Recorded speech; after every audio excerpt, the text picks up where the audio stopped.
ਸਤਿ ਸ਼੍ਰੀ ਅਕਾਲ ਜੀ। ਹਮਦਰ ਟੀਵੀ ਦੇ ਸਾਰੇ ਦਰਸ਼ਕਾਂ ਦਾ ਬਹੁਤ-ਬਹੁਤ ਸਵਾਗਤ ਹੈ ਪ੍ਰੋਗਰਾਮ ਇਮੀਗ੍ਰੇਸ਼ਨ ਮੈਟਰਸ ਵਿੱਚ। ਹਮੇਸ਼ਾ ਦੀ ਤਰ੍ਹਾਂ ਅਸੀਂ ਹਾਜ਼ਰ ਹਾਂ ਲੈ ਕੇ ਲਾਈਵ ਪ੍ਰੋਗਰਾਮ, ਜਿਹਦੇ ਵਿੱਚ ਅੱਜ ਅਸੀਂ ਤੁਹਾਨੂੰ ਦਵਾਂਗੇ ਕੈਨੇਡੀਅਨ ਇਮੀਗ੍ਰੇਸ਼ਨ ਸੰਬੰਧੀ ਤਾਜ਼ਾ ਅਪਡੇਟ। ਕੱਲ੍ਹ ਇਮੀਗ੍ਰੇਸ਼ਨ ਮਿਨਿਸਟਰ ਦੇ ਵੱਲੋਂ ਕੁਝ ਅਪਡੇਟਸ ਦਿੱਤੀਆਂ ਗਈਆਂ ਨੇ ਕਿ ਇਹ ਅਪਡੇਟਸ ਪੋਜ਼ੀਟਿਵ ਨੇ, ਕਿਸ ਦੇ ਉੱਤੇ ਫਰਕ ਪਏਗਾ ਕੋਵਿਡ ਦੇ ਕਰਕੇ ਜੋ ਇਸ ਵਕਤ ਮਹਾਮਾਰੀ ਸਾਰੀ ਦੁਨੀਆ ਦੇ ਉੱਤੇ ਛਾਈ ਹੋਈ ਹੈ। ਅਜਿਹੇ ਵਿੱਚ ਕੈਨੇਡਾ ਦੇ ਇਮੀਗ੍ਰੇਸ਼ਨ ਪ੍ਰਣਾਲੀ ਤੇ ਇਸ ਦਾ ਕੀ ਪ੍ਰਭਾਵ ਪਏਗਾ। ਸੋ ਇਮੀਗ੍ਰੇਸ਼ਨ ਮਿਨਿਸਟਰ ਵੱਲੋਂ ਕੱਲ੍ਹ ਕੁਝ ਅਪਡੇਟਸ ਦਿੱਤੀਆਂ ਗਈਆਂ ਨੇ, ਜਿਹਦੇ ਬਾਰੇ ਵਿੱਚ ਅਸੀਂ ਜਾਣਕਾਰੀ ਹਾਸਲ ਕਰਾਂਗੇ ਲਾਈਵ ਪ੍ਰੋਗਰਾਮ ਵਿੱਚ। ਜੇਕਰ ਤੁਹਾਡਾ ਵੀ ਇਮੀਗ੍ਰੇਸ਼ਨ ਸੰਬੰਧੀ ਕੋਈ ਸਵਾਲ ਹੈ, ਸਾਨੂੰ ਹੇਠ ਲਿਖੇ ਨੰਬਰ ਉੱਤੇ ਕਾਲ ਕਰ ਸਕਦੇ ਹੋ ਤੇ ਲਾਈਵ ਪ੍ਰੋਗਰਾਮ ਵਿੱਚ ਆਪਦੇ ਸਵਾਲ ਦੇ ਬਾਰੇ ਵਿੱਚ ਜਾਣਕਾਰੀ ਹਾਸਲ ਕਰ ਸਕਦੇ ਹੋ। ਫਿਲਹਾਲ ਸਾਡੇ ਨਾਲ ਇਸ ਮਾਮਲੇ ਵਿੱਚ ਗੱਲਬਾਤ ਕਰਨ ਲਈ ਜੁੜ ਚੁੱਕੇ ਨੇ ICC ਇਮੀਗ੍ਰੇਸ਼ਨ ਤੋਂ ਮਨੂ ਦੱਤਾ ਜੀ। ਬਹੁਤ-ਬਹੁਤ ਸਵਾਗਤ ਹੈ sir. Thank you very much Tarn ਜੀ। ਸਭ ਤੋਂ ਪਹਿਲਾਂ ਤਾਂ ਤੁਹਾਨੂੰ ਤੇ ਸਾਰੇ ਹੀ ਲਿਸਨਰਸ ਨੂੰ ICC ਇਮੀਗ੍ਰੇਸ਼ਨ ਦੀ ਸਮੁੱਚੀ ਟੀਮ ਵੱਲੋਂ MD ਤੇ RD ਵੱਲੋਂ ਪਿਆਰ ਭਰੀ ਦਿਨਗੀ ਸਤਿ ਸ਼੍ਰੀ ਅਕਾਲ। ਸਰ, ਅਸੀਂ ਜਿਵੇਂ ਆਲਰੇਡੀ ਗੱਲਬਾਤ ਕਰ ਰਹੇ ਸੀ ਕਿ ਇਮੀਗ੍ਰੇਸ਼ਨ ਦੇ ਸੰਬੰਧ ਵਿੱਚ ਨਵੀਆਂ ਅਪਡੇਟਸ ਆਈਆਂ ਨੇ। ਕੱਲ ਇਮੀਗ੍ਰੇਸ਼ਨ ਮਿਨਿਸਟਰ ਵੱਲੋਂ ਕੁਝ ਅਪਡੇਟਸ ਦਾ ਐਲਾਨ ਕੀਤਾ ਗਿਆ। ਪਹਿਲਾਂ ਤਾਂ ਇਹ ਦੱਸੋ ਕਿ ਕੀ ਇਹ ਅਪਡੇਟਸ ਨੇ ਤੇ ਕੀ ਇਹ ਪੋਜ਼ਿਟਿਵ ਨੇ? ਸਾਰੀਆਂ ਅਪਡੇਟਸ ਪੋਜ਼ਿਟਿਵ ਹੁੰਦੀਆਂ ਤਰਨ ਜੀ, ਐਂਡ ਅਸੀਂ it is how we perceive them. ਤੇ ਮੈਂ ਹਮੇਸ਼ਾ ਬਲੀਵਰ ਹੈਗਾ ਜੀ ਕਿ ਜਿਹੜਾ ਅੱਧਾ ਗਲਾਸ ਪਾਣੀ ਦਾ ਭਰਿਆ ਹੋਇਆ ਉਹਨੂੰ ਦੇਖੋ, ਅੱਧਾ ਗਲਾਸ ਖਾਲੀ ਨਾ ਦੇਖੋ। So we always try to pull out the positives out of any statements, and ਸਭ ਤੋਂ ਇੰਪੋਰਟੈਂਟ ਜਿਹੜੀਆਂ ਸਟੇਟਮੈਂਟਸ ਕੱਲ ਨਜ਼ਰ ਆ ਰਹੀਆਂ ਇਮੀਗ੍ਰੇਸ਼ਨ ਮਿਨਿਸਟਰ ਤੋਂ, ਉਹਨਾਂ ਨੇ ਕਿਹਾ ਜੀ ਕਿ we will continue to rely on immigration. So this statement in itself, we continue to rely on immigration, and it will be economic driver, and this will be our north star for the of our policy going forward. So ਇਸ statement ਤੋਂ ਆ ਨਿਕਲ ਕੇ ਆਉਂਦਾ ਹੈਗਾ ਜੀ ਕਿ immigration ਤੋਂ ਬਿਨਾਂ ਸਾਡੀ ਕੰਟਰੀ ਸਰਵਾਈਵ ਨਹੀਂ ਕਰ ਸਕਦੀ। ਐਂਡ ਇੱਕ ਹੋਰ ਚੀਜ਼ ਉਹਨਾਂ ਨੇ ਸਭ ਤੋਂ ਇੰਪੋਰਟੈਂਟ ਦੱਸੀ ਆ ਜੀ ਕਿ ਵਰਕਰ ਟੂ ਰਿਟਾਇਰੀ ਰੇਸ਼ੋ ਜਿਹੜੀ ਹੈਗੀ ਹੈ, ਕਾਫੀ ਸਾਰੀ ਰਿਟਾਇਰਮੈਂਟਸ ਅੱਗੇ ਆਉਣ ਵਾਲੇ ਸਮੇਂ ਦੇ ਵਿੱਚ ਐਕਸਪੈਕਟਡ ਹੈਗੀਆਂ। ਸੋ ਦੈਟ ਮੀਨਸ ਤਕਰੀਬਨ ਜਿਹੜੇ ਨੰਬਰਸ ਹੈਗੇ ਨੇ ਉਹ ਆ ਰਹੇ ਨੇ ਤਕਰੀਬਨ 9 million immigrants, 9 million workers retire ਹੋਣ ਜਾ ਰਹੇ ਨੇ ਅਗਲੇ 9 ਸਾਲਾਂ ਦੇ ਵਿੱਚ। So that means ਕਿ ਉਹਨਾਂ ਨੂੰ ਆਫਸੈਟ ਕਰਨਾ ਬਹੁਤ ਜ਼ਰੂਰੀ ਹੈਗਾ। ਕੈਨੇਡਾ ਦੀ ਟੋਟਲ ਪੋਪੂਲੇਸ਼ਨ ਕਿੰਨੀ ਹੈ ਜੀ? 37 ਮਿਲੀਅਨ। 37 ਮਿਲੀਅਨ ਤੋਂ ਜੇ 1/3 ਆਲਮੋਸਟ ਰਿਟਾਇਰ ਹੋਣ ਜਾ ਰਹੀ ਹੈ ਤੇ 25% 27% ਰਿਟਾਇਰ ਹੋਣ ਜਾ ਰਹੀ ਹੈ, ਤਾਂ ਉਹਨੂੰ ਆਫਸੈਟ ਕਰਨਾ ਬਹੁਤ ਜ਼ਰੂਰੀ ਹੈਗਾ। ਸੋ ਉਹਦੇ ਵਾਸਤੇ ਇਮੀਗ੍ਰੇਸ਼ਨ ਦੇ ਉੱਤੇ ਰਿਪਲਾਈ ਕਰਨਾ ਬਹੁਤ ਜ਼ਰੂਰੀ ਹੈ। ਐਂਡ ਇਮੀਗ੍ਰੇਸ਼ਨ ਮਿਨਿਸਟਰ ਸਾਹਿਬ ਨੇ ਇਹ ਵੀ ਕਿਹਾ ਕਿ ਜਿਹੜੇ ਸਾਡੇ ਟਾਰਗੇਟ ਸੀਗੇ, we will be working closely towards those targets in the coming time. ਜੀ ਸਰ, ਜਿਵੇਂ ਤੁਸੀਂ ਕਿਹਾ ਕਿ ਇਮੀਗ੍ਰੇਸ਼ਨ ਦੇ ਉੱਤੇ ਰਿਲਾਈ ਕਰੇਗਾ ਕੈਨੇਡਾ, ਕਿਉਂਕਿ ਬਹੁਤ ਸਾਰੀਆਂ ਰਿਟਾਇਰਮੈਂਟਸ ਹੋਣ ਜਾ ਰਹੀਆਂ ਨੇ। ਅਜਿਹੇ ਵਿੱਚ ਬਹੁਤ ਸਾਰੇ ਲੋਕ ਕਿਆਸ ਲਗਾ ਰਹੇ ਸੀ, ਕਿਉਂਕਿ ਕਈਆਂ ਦੀਆਂ ਜੌਬਸ ਵੀ ਗਈਆਂ ਸੀ, ਕਿ ਅਜਿਹੇ ਵਿੱਚ ਕੀ ਇਮੀਗ੍ਰੇਸ਼ਨ ਪ੍ਰੋਸੈਸ ਦੇ ਉੱਤੇ ਇਸ ਦਾ ਕੋਈ ਨੈਗੇਟਿਵ ਅਸਰ ਵੀ ਪਏਗਾ, ਕਿਉਂਕਿ ਖਾਸ ਤੌਰ 'ਤੇ ਜਿਹੜੇ ਦੂਸਰੇ ਵਿਦੇਸ਼ਾਂ ਤੋਂ ਜਿਹੜੇ ਆਉਣ ਵਾਲੇ ਨੇ ਕੈਨੇਡਾ ਵਿੱਚ ਇਮੀਗ੍ਰੈਂਟਸ ਹੋ ਗਏ, ਚਾਹੇ ਉਹ ਸਟੂਡੈਂਟ ਵੀਜ਼ਾ 'ਤੇ ਹੋ ਗਏ, ਚਾਹੇ ਉਹ ਵਰਕ ਪਰਮਿਟ 'ਤੇ ਹੋ ਗਏ। ਸੋ ਉਹਨਾਂ ਨੂੰ ਇਹ ਸੀਗਾ ਕਿ ਜਿਵੇਂ ਲਾਸਟ ਟਾਈਮ ਵੀ ਅਸੀਂ ਪ੍ਰੋਗਰਾਮਸ ਦੇ ਵਿੱਚ ਡਿਸਕਸ ਕਰਦੇ ਸੀ ਕਿ ਘੱਟੋ ਘੱਟ ਇੰਨੇ ਮਿਲੀਅਨਸ ਜਿਹੜੇ ਆ ਉਹ ਆਉਣ ਵਾਲੇ 3 ਸਾਲਾਂ ਦੇ ਵਿੱਚ ਇਨਵਾਈਟ ਕੀਤੇ ਜਾਣਗੇ। ਸੋ ਕੀ ਉਹ ਇਨਵੀਟੇਸ਼ਨ ਐਜ਼ ਇਟ ਇਜ਼ ਹੀ ਰਹਿਣਗੇ ਤੇ ਇਹਨਾਂ ਦੇ ਵਿੱਚ ਕੋਈ ਵਾਧਾ ਵੀ ਦੇਖਣ ਨੂੰ ਮਿਲ ਸਕਦਾ ਆਉਣ ਵਾਲੇ ਸਮੇਂ 'ਚ? ਟੈਂਪਰੇਰੀਲੀ ਥੋੜਾ ਜਿਹਾ ਫੇਰ ਬਦਲ ਜ਼ਰੂਰ ਆ ਸਕਦਾ ਹੈ ਤਰਨ ਜੀ। ਐਂਡ ਇੱਕ ਹੋਰ ਉਹਨਾਂ ਨੇ ਸਟੇਟਮੈਂਟ ਇਹਦੇ ਨਾਲ ਇੱਕ ਹੋਰ ਜਿਹੜੀ ਦਿੱਤੀ ਹੈਗੀ ਹੈ, ਉਹਨਾਂ ਨੇ ਦਿੱਤਾ ਕਿ this is not the first time ਕਿ ਕੈਨੇਡਾ ਇਹੋ ਜਿਹੇ ਸਰਕਮਸਟੈਂਸਸ, ਪੈਂਡੈਮਿਕ ਜਾਂ ਐਪੀਡੈਮਿਕ ਫੇਸ ਕਰ ਰਿਹਾ ਹੈਗਾ। So in spite of these challenges ਜਿਹੜੇ ਪਹਿਲੇ ਵੀ ਅਸੀਂ ਕੈਨੇਡਾ ਨੇ ਫੇਸ ਕੀਤੇ ਨੇ, Canada has always grown in its economy. So ਜੇ ਇਕੋਨਮੀ ਗਰੋ ਹੁੰਦੀ ਰਹੇਗੀ ਤੇ ਉਹਨਾਂ ਦੇ ਨੰਬਰਸ ਵੀ ਉਸੇ ਟਾਰਗੇਟ ਦੇ ਉੱਤੇ ਅਸੀਂ ਤੁਰਦੇ ਰਵਾਂਗੇ। ਐਂਡ ਜੇ ਇਸ ਸਾਲ ਦੇ ਵਿੱਚ 2020 ਦੇ ਵਿੱਚ ਇਮੀਗ੍ਰੇਸ਼ਨ ਦੇ ਵਿੱਚ ਹੋ ਸਕਦਾ ਤਾਂ ਵੀ ਥੋੜਾ ਜਿਹਾ ਨੰਬਰਸ ਦੇ ਉੱਤੇ ਇੰਪੈਕਟ ਨਜ਼ਰ ਆਵੇ। ਉਹਨਾਂ ਨੇ ਇਹ ਵੀ ਕਿਹਾ ਕਿ ਆਉਣ ਵਾਲੇ ਸਮੇਂ ਦੇ ਵਿੱਚ ਅਸੀਂ stake holders means provinces and employers, ਅਸੀਂ ਉਹਨਾਂ ਨਾਲ ਕੰਟੀਨਿਊਸਲੀ ਇਨ ਡਿਸਕਸ਼ਨ ਰਵਾਂਗੇ। ਐਂਡ ਜਿਸ ਤਰ੍ਹਾਂ ਉਹਨਾਂ ਦੀ ਚੇਂਜਸ ਐਕਸਪੈਕਟਡ ਉਹ ਰਿਕੁਆਇਰਮੈਂਟਸ ਉਹਨਾਂ ਦੀਆਂ ਹੋਣਗੀਆਂ, ਉਸੇ ਤਰ੍ਹਾਂ ਅਸੀਂ ਆਪਣੇ ਨੰਬਰਸ ਨੂੰ ਅਪਡੇਟ ਜਾਂ ਕਰਦੇ ਰਵਾਂਗੇ। So this is a very positive statement which has come out of immigration minister ਦੇ ਰਾਹੀਂ। I think Canada is looking for immigrants in the coming times, in the coming future as well, even for this year. ਅਸੀਂ ਇਸ ਸਾਲ ਦੇ ਵਿੱਚ ਵੀ ਅਸੀਂ ਆ ਦੇਖਿਆ ਕਿ ਜਿਹੜੇ ਨੰਬਰਸ ਹੈਗੇ ਨੇ, ਭਾਵੇਂ ਅਸੀਂ ਬਾਹਰੋਂ ਐਕਸਪ੍ਰੈਸ ਐਂਟਰੀ ਦੇ ਨਹੀਂ ਲੈ ਕੇ ਆਏ, ਬਟ ਪ੍ਰੋਵਿੰਸ਼ੀਅਲ ਨੋਮੀਨੀ ਪ੍ਰੋਗਰਾਮਸ ਉਸੇ ਤਰ੍ਹਾਂ ਕੰਮ ਕਰ ਰਹੇ ਨੇ। ਇਸੇ ਤਰ੍ਹਾਂ ਜਿਹੜੇ ਸਟੂਡੈਂਟਸ ਦੇ ਉੱਤੇ ਫੋਕਸ ਸੀਗਾ ਜਾਂ ਕੈਨੇਡੀਅਨ ਐਕਸਪੀਰੀਅੰਸ ਕਲਾਸ ਹੋਲਡਰਸ ਦੇ ਜਿਹੜੇ ਵਰਕਰਸ ਦੇ ਉੱਤੇ ਫੋਕਸ ਸੀਗਾ, ਉਹ ਉਸੇ ਤਰ੍ਹਾਂ ਬਣਿਆ ਹੋਇਆ। ਐਂਡ ਇਹ ਸੇਮ ਇਜ਼ ਗੋਨਾ ਕੰਟੀਨਿਊ। ਅਸੀਂ ਇੱਕ ਤਰਨ ਜੀ ਤੁਸੀਂ ਡਰਾਜ਼ ਵੀ ਹਮੇਸ਼ਾ ਪੁੱਛਦੇ ਹੋ, ਸੋ ਇੱਕ ਹੋਰ ਡਰਾ ਆਊਟ ਹੋਇਆ ਜੀ 452 ਤੇ ਲਾਸਟ ਅਸੀਂ ਜਦੋਂ ਡਿਸਕਸ ਕਰਦਾ ਸੀਗਾ ਤਾਂ 455 ਤੇ ਜੀ ਲਾਸਟ ਡਰਾ ਸੀਗਾ ਹੁਣ 452 ਤੇ ਵੀ ਲਾਸਟ ਡਰਾ ਆਊਟ ਹੋ ਚੁੱਕਾ ਹੈਗਾ ਕੈਨੇਡੀਅਨ ਐਕਸਪੀਰੀਅੰਸ ਕਲਾਸ ਦਾ so it is a very good news for international students but ਜਿਹੜੇ ਸਟੂਡੈਂਟਸ 388 400 ਤੋਂ ਥੱਲੇ ਬੈਠੇ ਨੇ ਜਾਂ 410 ਜਾਂ 420 ਦੇ ਆਸ-ਪਾਸ ਬੈਠੇ ਨੇ ਅਸੀਂ ਉਹਨਾਂ ਨੂੰ ਕਹਾਂਗੇ ਕਿ ਵਰਕ ਟੁਵਰਡਸ ਇੰਪਰੂਵਿੰਗ ਯੋਰ ਸਕੋਰਸ ਚਾਹੇ ਉਹ ਆਈਲੈਟਸ ਦੇ ਰਾਹੀਂ ਹੋਵੇ ਚਾਹੇ ਉਹ ਜੌਬ ਆਫਰ ਦੇ ਰਾਹੀਂ ਹੋਵੇ ਤੇ work towards those and even PNPs ਨੇ ਉਸੇ ਤਰ੍ਹਾਂ ਡਰਾਸ ਚੱਲ ਰਹੇ ਨੇ ਈਵਨ ਓਨਟਾਰੀਓ ਨੇ ਵੀ ਫ੍ਰੈਂਚ ਸਪੀਕਿੰਗਸ ਵਾਸਤੇ ਇੱਕ ਡਰਾ ਆਊਟ ਕੀਤਾ ਨਾਲ ਦੀ ਨਾਲ ਇੱਕ ਹੋਰ ਡਰਾ ਆਊਟ ਕੀਤਾ ਗਿਆ ਸਕਿੱਲ ਟ੍ਰੇਡਸ ਵਾਸਤੇ ਬਟ ਆ ਸਕਿੱਲ ਟ੍ਰੇਡ ਦੇ ਵਿੱਚ ਵੀ ਸਪੈਸੀਫਿਕ ਆਕੂਪੇਸ਼ਨਸ ਪਿਕ ਕੀਤੇ ਗਏ ਨੇ ਸੋ ਜਿਹੜੇ ਖਾਸ ਕਰ ਕੰਸਟਰਕਸ਼ਨ ਫੀਲਡ ਤੋਂ ਮੈਨੂਫੈਕਚਰਿੰਗ ਫੀਲਡ ਦੇ ਵਿੱਚ ਇਹਨਾਂ ਜਿਹਨਾਂ ਐਕਸਪੀਰੀਅੰਸ ਹੈਗਾ ਉਹਨਾਂ ਨੂੰ ਇਸ ਡਰਾ ਦੇ ਵਿੱਚ ਟਾਰਗੇਟ ਕੀਤਾ ਗਿਆ ਇਸੇ ਤਰ੍ਹਾਂ ਸੈਸਕੈਚੁਅਨ ਨੇ ਡਰਾ ਆਊਟ ਕੀਤਾ BC ਨੇ ਆਊਟ ਕੀਤਾ ਮੈਨੀਟੋਬਾ ਨੋਵਾ ਸਕੋਸ਼ੀਆ ਨੇ ਇੱਕ ਡਰਾ ਆਊਟ ਕੀਤਾ ਸੋ ਹਰ ਪ੍ਰੋਵਿੰਸ ਆਪਣੇ ਆਪਣੇ ਡਰਾਸ ਦੇ ਉੱਤੇ ਲੱਗਾ ਹੋਇਆ ਹੈ ਸੋ ਓਨਲੀ ਥਿੰਗ ਇਜ਼ ਕਿ ਤੁਸੀਂ ਆਪਣਾ ਸਕੋਰ ਕਿਸ ਤਰ੍ਹਾਂ ਇੰਪਰੂਵ ਕਰਦੇ ਹੋ ਉਹਦੇ ਤੇ ਫੋਕਸ ਰੱਖੋ ਤੁਹਾਡੇ ਸਕੋਰ ਕਿਸ ਤਰ੍ਹਾਂ ਇੰਪਰੂਵ ਹੋ ਸਕਦਾ ਹੈ ਤੁਹਾਡੀ ਜੌਬ ਆਫਰ ਜੇ ਤੁਹਾਨੂੰ ਕਿਸ ਤਰ੍ਹਾਂ ਹੈਲਪ ਕਰ ਸਕਦੀ ਹੈ ਤੁਹਾਡਾ EMPLOYER ਕਿਸ ਤਰ੍ਹਾਂ ਹੈਲਪ ਕਰ ਸਕਦਾ ਉਹਦੇ ਉੱਤੇ ਆਪਣਾ ਫੋਕਸ ਜ਼ਰੂਰ ਰੱਖੋ ਦੇ ਵਿੱਚ ਸੀਗੇ ਤੇ 452 ਤੱਕ ਫੈਡਰਲ ਸਕੋਰ ਜਾਣਾ ਇੱਕ ਤਰ੍ਹਾਂ ਨਾਲ ਉਹਨਾਂ ਦੇ ਲਈ ਬੋਨਸ ਵਾਂਗੂ ਹੋ ਸਕਦਾ ਕਿਉਂਕਿ ਜੇ ਆਪਣੇ ਆਇਲਸ ਦੇ ਸਕੋਰ ਨੂੰ ਥੋੜਾ ਜਿਹਾ ਵਧਾ ਲੈਣ ਤਾਂ ਉਹ ਜਿਹੜੇ PNP ਤੇ ਉਮੀਦਾਂ ਲਾਈ ਬੈਠੇ ਸੀ ਉਹ ਐਕਸਪ੍ਰੈਸ ਐਂਟਰੀ ਦੇ ਵਿੱਚ ਵੀ ਜਿਹੜੇ ਆ ਆਪਣੇ ਆਪ ਨੂੰ ਅੱਗੇ ਤੱਕ ਲੈ ਕੇ ਜਾ ਸਕਦੇ ਆ ਤੁਹਾਨੂੰ ਲੱਗਦਾ ਹੈ ਕਿ ਆਉਣ ਵਾਲੇ ਸਮੇਂ ਵਿੱਚ ਜਿਹੜੇ ਆ ਥੋੜੇ ਹੋਰ ਸਕੋਰਸ ਘਟ ਸਕਦੇ ਆ ਕਿਉਂਕਿ ਅਜੇ ਆਇਲਸ ਦੀ ਗੱਲ ਕਰੀਏ ਉਹ ਵੀ ਐਗਜ਼ਾਮ ਹਜੇ ਖੁੱਲੇ ਨਹੀਂ ਹੈਗੇ ਇਹਦੇ ਬਾਰੇ ਸਰ ਮੈਂ ਤੁਹਾਡੇ ਤੋਂ ਜਾਣਕਾਰੀ ਲਵਾਂਗੀ ਪਹਿਲਾਂ ਇੱਕ ਦਰਸ਼ਕ ਸਾਡੇ ਨਾਲ ਜੁੜ ਚੁੱਕੇ ਨੇ ਹੈਲੋ ਜੀ ਹੈਲੋ ਸਤਿ ਸ਼੍ਰੀ ਅਕਾਲ ਜੀ ਹਾਂਜੀ ਸਤਿ ਸ਼੍ਰੀ ਅਕਾਲ ਜੀ ਹਾਂਜੀ ਸਰ ਕੌਣ ਤੇ ਕਿੱਥੋਂ ਬੋਲ ਰਹੇ ਹੋ ਹਾਂਜੀ ਮੈਂ ਰਾਜ ਬੋਲਦਾ ਪਿਆ ਸੀ ਤੇ ਮੇਰਾ ਕੁਐਸਚਨ ਸੀਗਾ ਭਾਜੀ ਕੋਲੋਂ ਮਨੂ ਦੱਤਾ ਜੀ ਕੋਲੋਂ ਜੀ ਹਾਂਜੀ ਕੁਐਸਚਨ ਮੇਰਾ ਇਹ ਸੀਗਾ ਕਿ ਤੇ ਪੇਰੈਂਟਸ ਦਾ ਜਿਹੜਾ ਕੇਸ ਅਸੀਂ ਲਾਇਆ ਹੋਇਆ ਸੀਗਾ ਤੇ 14th ਮਈ ਨੂੰ ਸਾਲ ਹੋ ਜਾਣਾ ਹੈਗਾ ਤੇ ਉੱਥੇ ਜਿਹੜਾ ਤੁਹਾਡਾ ਸਟੇਟਸ ਆ ਰਿਹਾ ਜਿਹੜਾ ਮੈਂ ਚੈੱਕ ਕਰਦਾ ਪਿਆ ਸੀਗਾ ਉੱਥੇ ਆ ਰਿਹਾ ਸੀਗਾ ਕਿ ਮੈਡੀਕਲ ਜਿਹੜੇ ਹੈਗੇ ਨੇ ਉਹ ਰਿਸੀਵ ਹੋ ਗਏ ਨੇ ਤੇ ਉਸ ਤੋਂ ਬਾਅਦ ਲਾਈਕ 6 ਮੰਥਸ ਹੋ ਗਏ ਨੇ ਕੋਈ ਅਪਡੇਟ ਨਹੀਂ ਆ ਰਹੀ ਹੈਗੀ ਹੈ ਤੇ ਫਾਈਲ ਸਾਡੀ ਦਿੱਲੀ ਹੈਗੀ ਹੈ ਜੀ ਤੇ ਇੱਕ ਕੁਐਸਚਨ ਤੇ ਇਹ ਸੀਗਾ ਤੇ ਇੱਕ ਮੈਨੂੰ ਉਹਨਾਂ ਕੋਲੋਂ ਇਹ ਪੁੱਛਣਾ ਸੀਗਾ ਕਿ ਜਿੱਦਾਂ ਹੁਣ ਕੋਵਿਡ ਦੇ ਕਰਕੇ ਬੰਦੇ ਇਨਕਮ ਨਹੀਂ ਬਣਾ ਰਹੇ ਸਾਲ ਦੀ ਤੇ ਕੱਲ ਨੂੰ ਇਹਦੇ ਕਰਕੇ ਇਫੈਕਟ ਪਏਗਾ ਕਿ ਕੱਲ ਨੂੰ ਅਗਰ ਗਵਰਨਮੈਂਟ ਮੰਗਦੀ ਹੈਗੀ ਹੈ 2020 ਲਾਈਕ 21 ਦੇ ਵਿੱਚ ਅਗਰ 20 ਦੀ ਇਨਕਮ ਤੇ ਸਾਡੀ ਅਗਰ ਉਨੀ ਨਹੀਂ ਬਣਦੀ ਤੇ ਉਹਦੇ ਕਰਕੇ ਉਹ ਸਾਨੂੰ ਪੈਨਲਾਈਜ਼ ਕਰਨਗੇ ਜਾਂ ਕੀ ਕਰਨਗੇ ਇਹਦੇ ਵਿੱਚ ਜੀ ਬਿਲਕੁਲ ਮਨੂ ਜੀ ਤੁਸੀਂ ਇਹਨਾਂ ਤੋਂ ਕੁਝ ਪੁੱਛਣਾ ਚਾਹੁੰਦੇ ਹੋ ਨਹੀਂ ਜੀ ਮੈਂ ਸੁਣ ਲਿਆ another question let me answer ਜੀ ਬਿਲਕੁਲ ਸਰ ਤੁਸੀਂ ਟੀਵੀ ਸਕਰੀਨ ਤੇ ਆਨਸਰ ਸੁਣ ਸਕਦੇ ਹੋ ਕਾਲ ਕਰਨ ਲਈ ਬਹੁਤ ਬਹੁਤ ਧੰਨਵਾਦ ਠੀਕ ਹੈ ਜੀ ਥੈਂਕ ਯੂ ਸੋ ਮਚ ਹਾਂਜੀ ਜੀ ਸਰ ਰਾਜ ਜੀ ਨੂੰ ਇੱਕੋ ਹੀ ਚੀਜ਼ ਕਿ ਜੇ ਉਹਨਾਂ ਦੀ ਫਾਈਲ ਉਹਨਾਂ ਦੇ ਮਦਰ ਦੀ ਫਾਈਲ ਉਹਨਾਂ ਦੇ ਪੇਰੈਂਟਸ ਦੀ file it is very close to getting process ਜੇ 1 ਸਾਲ ਹੋਣ ਵਾਲਾ ਹੈਗਾ ਮੈਡੀਕਲ ਹੋਏ so that means it is almost at a stage ਜਦੋਂ ਵੀਜ਼ਾ ਵਾਸਤੇ ਉਹਨਾਂ ਨੂੰ ਲੈਟਰ ਆ ਜਾਣੀ ਚਾਹੀਦੀ ਸੀਗੀ ਸਟੈਂਪਿੰਗ ਵਾਸਤੇ so probably it is because of this situation current circumstances that ਉਹਨਾਂ ਨੂੰ ਲੈਟਰ ਨਹੀਂ I hopefully he would receive this email as soon as things open up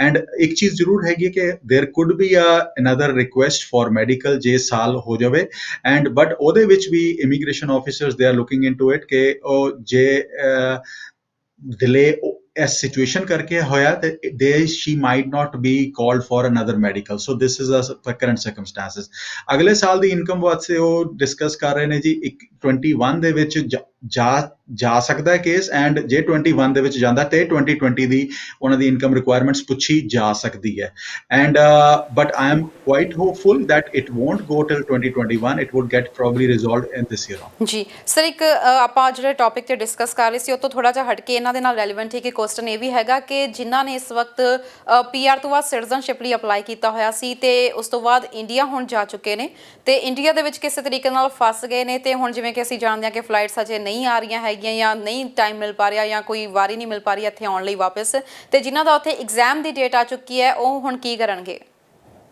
ਉਹਨਾਂ ਨੂੰ ਐਕਸਟੈਂਸ਼ਨਸ ਲੈਣੀਆਂ ਪੈਣਗੀਆਂ ਜੀ and due to current circumstances ਅੱਜ ਦੀ ਤਰੀਕ ਦੇ ਵਿੱਚ ਕੋਈ ਵੀ ਸਿਟੀਜ਼ਨਸ਼ਿਪ ਸੈਰੀਮਨੀ ਵੀ ਨਹੀਂ ਹੋ ਰਹੀ ਸੋ ਜੇ ਐਗਜ਼ਾਮ ਦੀ ਡੇਟ ਆਈ ਹੈ ਤੇ ਆਬਵੀਅਸਲੀ ਉਹ ਪੋਸਟਪੋਨ ਹੋ ਜਾਏਗੀ and this can work for them.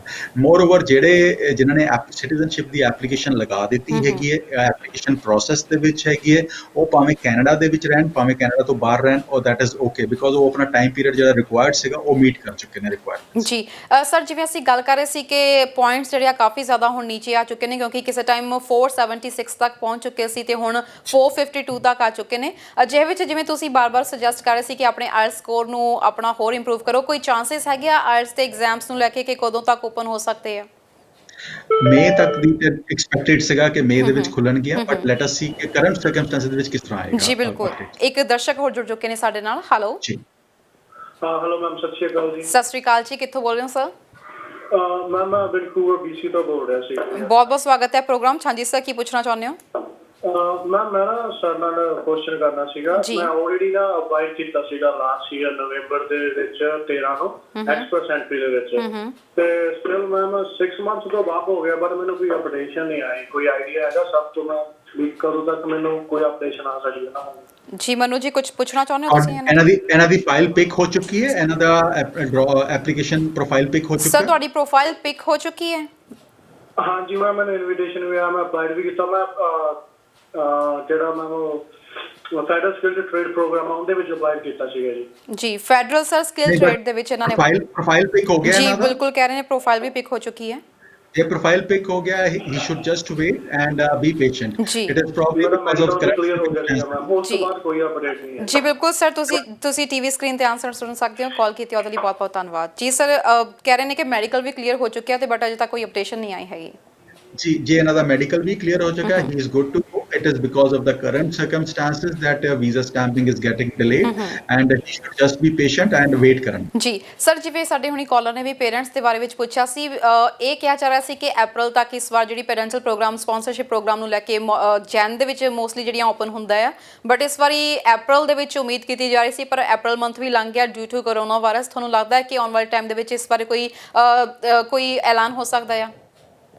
ਨਹੀਂ, ਇੱਕ ਸਟੇਟਮੈਂਟ ਆ ਚੁੱਕੀ ਹੈ ਜੀ ਸਾਡੇ ਇਮੀਗ੍ਰੇਸ਼ਨ ਡਿਪਾਰਟਮੈਂਟ ਤੋਂ ਕਿ these application would get delayed because of the current circumstances and they are not opening the files as of today. They are not accepting applications as of today because of this. So be patient and ਇਹ applications parental ਦੀਆਂ ਉਸੇ ਤਰ੍ਹਾਂ ਹੀ process ਹੋਣਗੀਆਂ, ਹਲੇ ਪੂਰਾ ਸਾਲ ਪਿਆ ਜੀ। ਇੱਥੇ ਜ਼ਰੂਰਤ ਹੈ ਆਪਣੇ ਕਿਸੇ ਪਾਰਟਨਰ ਦੀ ਤੇ ਉਹ ਆਪਣੇ ਪਾਰਟਨਰ ਨੂੰ ਬੁਲਾਉਣਾ ਚਾਹੁੰਦੇ ਨੇ, ਕੀ ਉਵੇਂ ਦੀਆਂ ਫਾਈਲਸ ਪ੍ਰੋਸੈਸ ਹੋ ਰਹੀਆਂ ਨੇ? ਜਿਵੇਂ ਕਿਸੇ ਦੀ ਇੱਥੇ ਸਰਜਰੀ ਹੋ ਗਈ ਆ ਜਾਂ ਕੋਈ ਬਹੁਤ ਨੀਡ ਦੇ ਵਿੱਚ ਹੈ, ਐਮਰਜੈਂਸੀ ਦੇ ਵਿੱਚ ਆਪਣੇ ਕਿਸੇ ਰਿਸ਼ਤੇਦਾਰ ਨੂੰ ਜਾਂ ਰਿਲੇਟਿਵ ਨੂੰ ਜਾਂ ਪੇਰੈਂਟਸ ਨੂੰ ਬੁਲਾਉਣਾ ਚਾਹੁੰਦਾ ਹੈ? ਸਾਰੀਆਂ ਫਾਈਲਸ ਇਸ ਟਾਈਮ ਤੇ ਔਨ ਹੋਲਡ ਹੈਗੀਆਂ। ਸੋ ਵਿਜ਼ਿਟ ਵੀਜ਼ਾ ਦੀ ਕੋਈ ਵੀ ਐਪਲੀਕੇਸ਼ਨ ਪ੍ਰੋਸੈਸ ਨਹੀਂ ਹੋ ਰਹੀ ਐਂਡ ਐਕਸੈਪਟ ਵੀ ਨਹੀਂ ਹੋ ਰਹੀਆਂ ਅੱਜ ਦੀ ਤਰੀਕ ਦੇ ਵਿੱਚ। ਸੋ ਇਹ ਇੱਕ ਐਪਲੀਕੇਸ਼ਨਸ ਹੈਗੀਆਂ ਜਿਹੜੇ which is totally on hold at this moment. तो ਇੱਕੋ ਚੀਜ਼ ਕਹਾਂਗਾ ਕਿ ਜੇ ਕੋਈ ਇਹੋ ਜਿਹੇ ਸਰਕਮਸਟੈਂਸਸ ਹੈਗੇ ਨੇ, ਅਨਫੋਰਚੂਨੇਟਲੀ ਉਹਨਾਂ ਦੀ ਫਾਈਲ। ਜੀ ਇੱਕ ਦਰਸ਼ਕ ਸਾਡੇ ਨਾਲ ਹੋਰ ਜੁੜ ਗਏ ਨੇ। ਹੈਲੋ ਸਤਿ ਸ਼੍ਰੀ ਅਕਾਲ ਜੀ। ਸਤਿ ਸ਼੍ਰੀ ਅਕਾਲ ਜੀ। ਸਤਿ ਸ਼੍ਰੀ ਅਕਾਲ ਜੀ। ਮੈਂ ਆਪਣੇ ਬ੍ਰਦਰ ਬਾਰੇ ਪੁੱਛਣਾ ਸੀਗਾ। ਮੇਰੇ ਬ੍ਰਦਰ ਐਕਚੁਅਲੀ ਇੰਡੀਆ ਚ ਹੈਗਾ, ਉਹ ਸੌਫਟਵੇਅਰ ਇੰਜੀਨੀਅਰ ਆ। ਉਹਦਾ ਸਕੋਰ ਬਣ ਰਿਹਾ ਹੈਗਾ ਅਪਰੋਕਸੀਮੇਟਲੀ 452, ਬਟ ਹੁਣ ਕਿਉਂਕਿ express entry Canadian experience class ਤੇ ਜ਼ਿਆਦਾ ਪੁਆਇੰਟਸ ਘੱਟ ਹੋ ਰਹੇ ਨੇ, ਉਧਰਲੇ ਪਾਸੇ ਉਹਦਾ ਸਕੋਰ ਨਹੀਂ ਪਿਕ ਹੋ ਰਿਹਾ ਹੈ, ਤਾਂ ਉਹਦੇ ਲਈ ਕੋਈ ਹੋਰ ਆਪਸ਼ਨ ਹੈਗੀ? ਮੈਨੂੰ ਤਾਂ ਇਹ ਪੁੱਛਣਾ ਸੀ। ਜੀ ਬਿਲਕੁਲ, ਤੁਸੀਂ ਟੀਵੀ ਸਕਰੀਨ ਤੇ ਆਨਸਰ ਸੁਣ ਸਕਦੇ ਹੋ। ਸਰ ਤੁਸੀਂ ਕੁਝ ਹੋਰ ਇਹਨਾਂ ਤੋਂ ਪੁੱਛਣਾ ਚਾਹੁੰਦੇ ਹੋ? ਨਹੀਂ ਜੀ, ਮੈਂ ਇੱਕੋ ਚੀਜ਼ let her hear the answer on ਜੀ ਬਿਲਕੁਲ ਜੀ, ਤੁਸੀਂ ਟੀਵੀ ਸਕਰੀਨ ਤੇ ਆਨਸਰ ਸੁਣ ਸਕਦੇ ਹੋ। ਥੈਂਕ ਯੂ ਕਾਲ ਕਰਨ ਲਈ। ਜੀ ਸਰ, ਇਹਨਾਂ ਨੂੰ ਮੈਂ ਕਹੂੰਗਾ ਜੀ ਕਿ PNP ਪ੍ਰੋਗਰਾਮਸ ਡਿਸਕਸ ਕਰਨ, ਦੇਖਣ ਕਿ ਕਿਹੜਾ ਪ੍ਰੋਗਰਾਮ ਉਹਨਾਂ ਬ੍ਰਦਰ ਵਾਸਤੇ ਪਿਕ ਹੋ ਸਕਦਾ, ਵਰਕ ਕਰ ਸਕਦਾ, because Saskatchewan could be another option that might work. Nova Scotia, New Brunswick, Atlantic might work for them। ਜੇ ਸਾਡੇ ਤੋਂ ਵੈਲੂਏਸ਼ਨ ਕਰਾਉਣੀ ਹੈ ਤੇ ਸਾਰੀ ਡਿਟੇਲ ਸਾਡੇ ਨਾਲ ਸ਼ੇਅਰ ਕਰ ਲੈਣ, ਈਮੇਲ ਕਰ ਦੇਣ info@iccimmigration.ca ਤੇ and we will assess their options. ਜਦੋਂ ਵੀ ਸਾਰੀ ਡਿਟੇਲਸ ਭੇਜਣ, ਆਪਣਾ CV, ਆਪਣੇ ਆਈਲੈਟਸ ਦੇ ਸਕੋਰ ਕਾਰਡ ਤੇ ਨਾਲ ਦੀ ਨਾਲ ਡਿਗਰੀ ਅਸੈਸਮੈਂਟ। ਜੇ ਮੈਰਿਡ ਹੈਗੇ ਨੇ, ਵਾਈਫ ਹਸਬੈਂਡ ਦੋਵਾਂ ਦੀ ਚੀਜ਼ ਚਾਹੀਦੀ ਹੈ। ਐਂਡ ਜੇ ਸਿਸਟਰ ਇਹਨਾਂ ਦੀ ਕੈਨੇਡਾ 'ਚ ਮੌਜੂਦ ਹੈਗੀ, ਉਹ ਜ਼ਰੂਰ ਮੈਂਸ਼ਨ ਕਰਨ ਕਿ ਸਿਸਟਰ ਇਜ਼ ਅ PR ਔਰ ਸਿਟੀਜ਼ਨ, ਤਾਂ ਕਿ ਅਸੀਂ ਉਸੇ ਤਰ੍ਹਾਂ ਐਵੈਲੂਏਟ ਕਰਕੇ ਸੁਜੈਸਟ ਕਰ ਸਕੀਏ ਕਿ ਕਿਹੜਾ PNP ਉਹਨਾਂ ਵਾਸਤੇ ਬੈਸਟ ਵਰਕ ਕਰ ਸਕੇਗਾ। ਸੈਕੰਡ ਆਪਸ਼ਨ ਵੁੱਡ ਬੀ ਕਿ ਇੱਥੇ ਜੌਬ ਆਫਰਸ ਵਾਸਤੇ ਟਰਾਈ ਕਰਨ। ਜੇ ਕੋਈ ਇੰਪਲੋਇਰ ਮਿਲ ਜਾਂਦਾ ਜਿਹੜਾ ਉਹਨਾਂ ਨੂੰ ਜੌਬ ਆਫਰ ਦੇਣ ਵਾਸਤੇ ਤਿਆਰ ਹੈਗਾ, ਰਾਈਟ ਅਵੇ ਐਪਲੀਕੇਸ਼ਨ ਪਿਕ ਹੋ ਸਕਦਾ। ਜੀ ਬਿਲਕੁਲ, ਇੱਕ ਦਰਸ਼ਕ ਹੋਰ ਜੁੜ ਚੁੱਕੇ ਨੇ। ਹੈਲੋ ਹਾਂਜੀ, good afternoon ma'am. Good afternoon ਜੀ, ਕਿੱਥੋਂ ਬੋਲ ਰਹੇ ਹੋ ਸਰ? ਬਰੈਂਪਟਨ ਤੋਂ ਬੋਲ ਰਿਹਾ ma'am.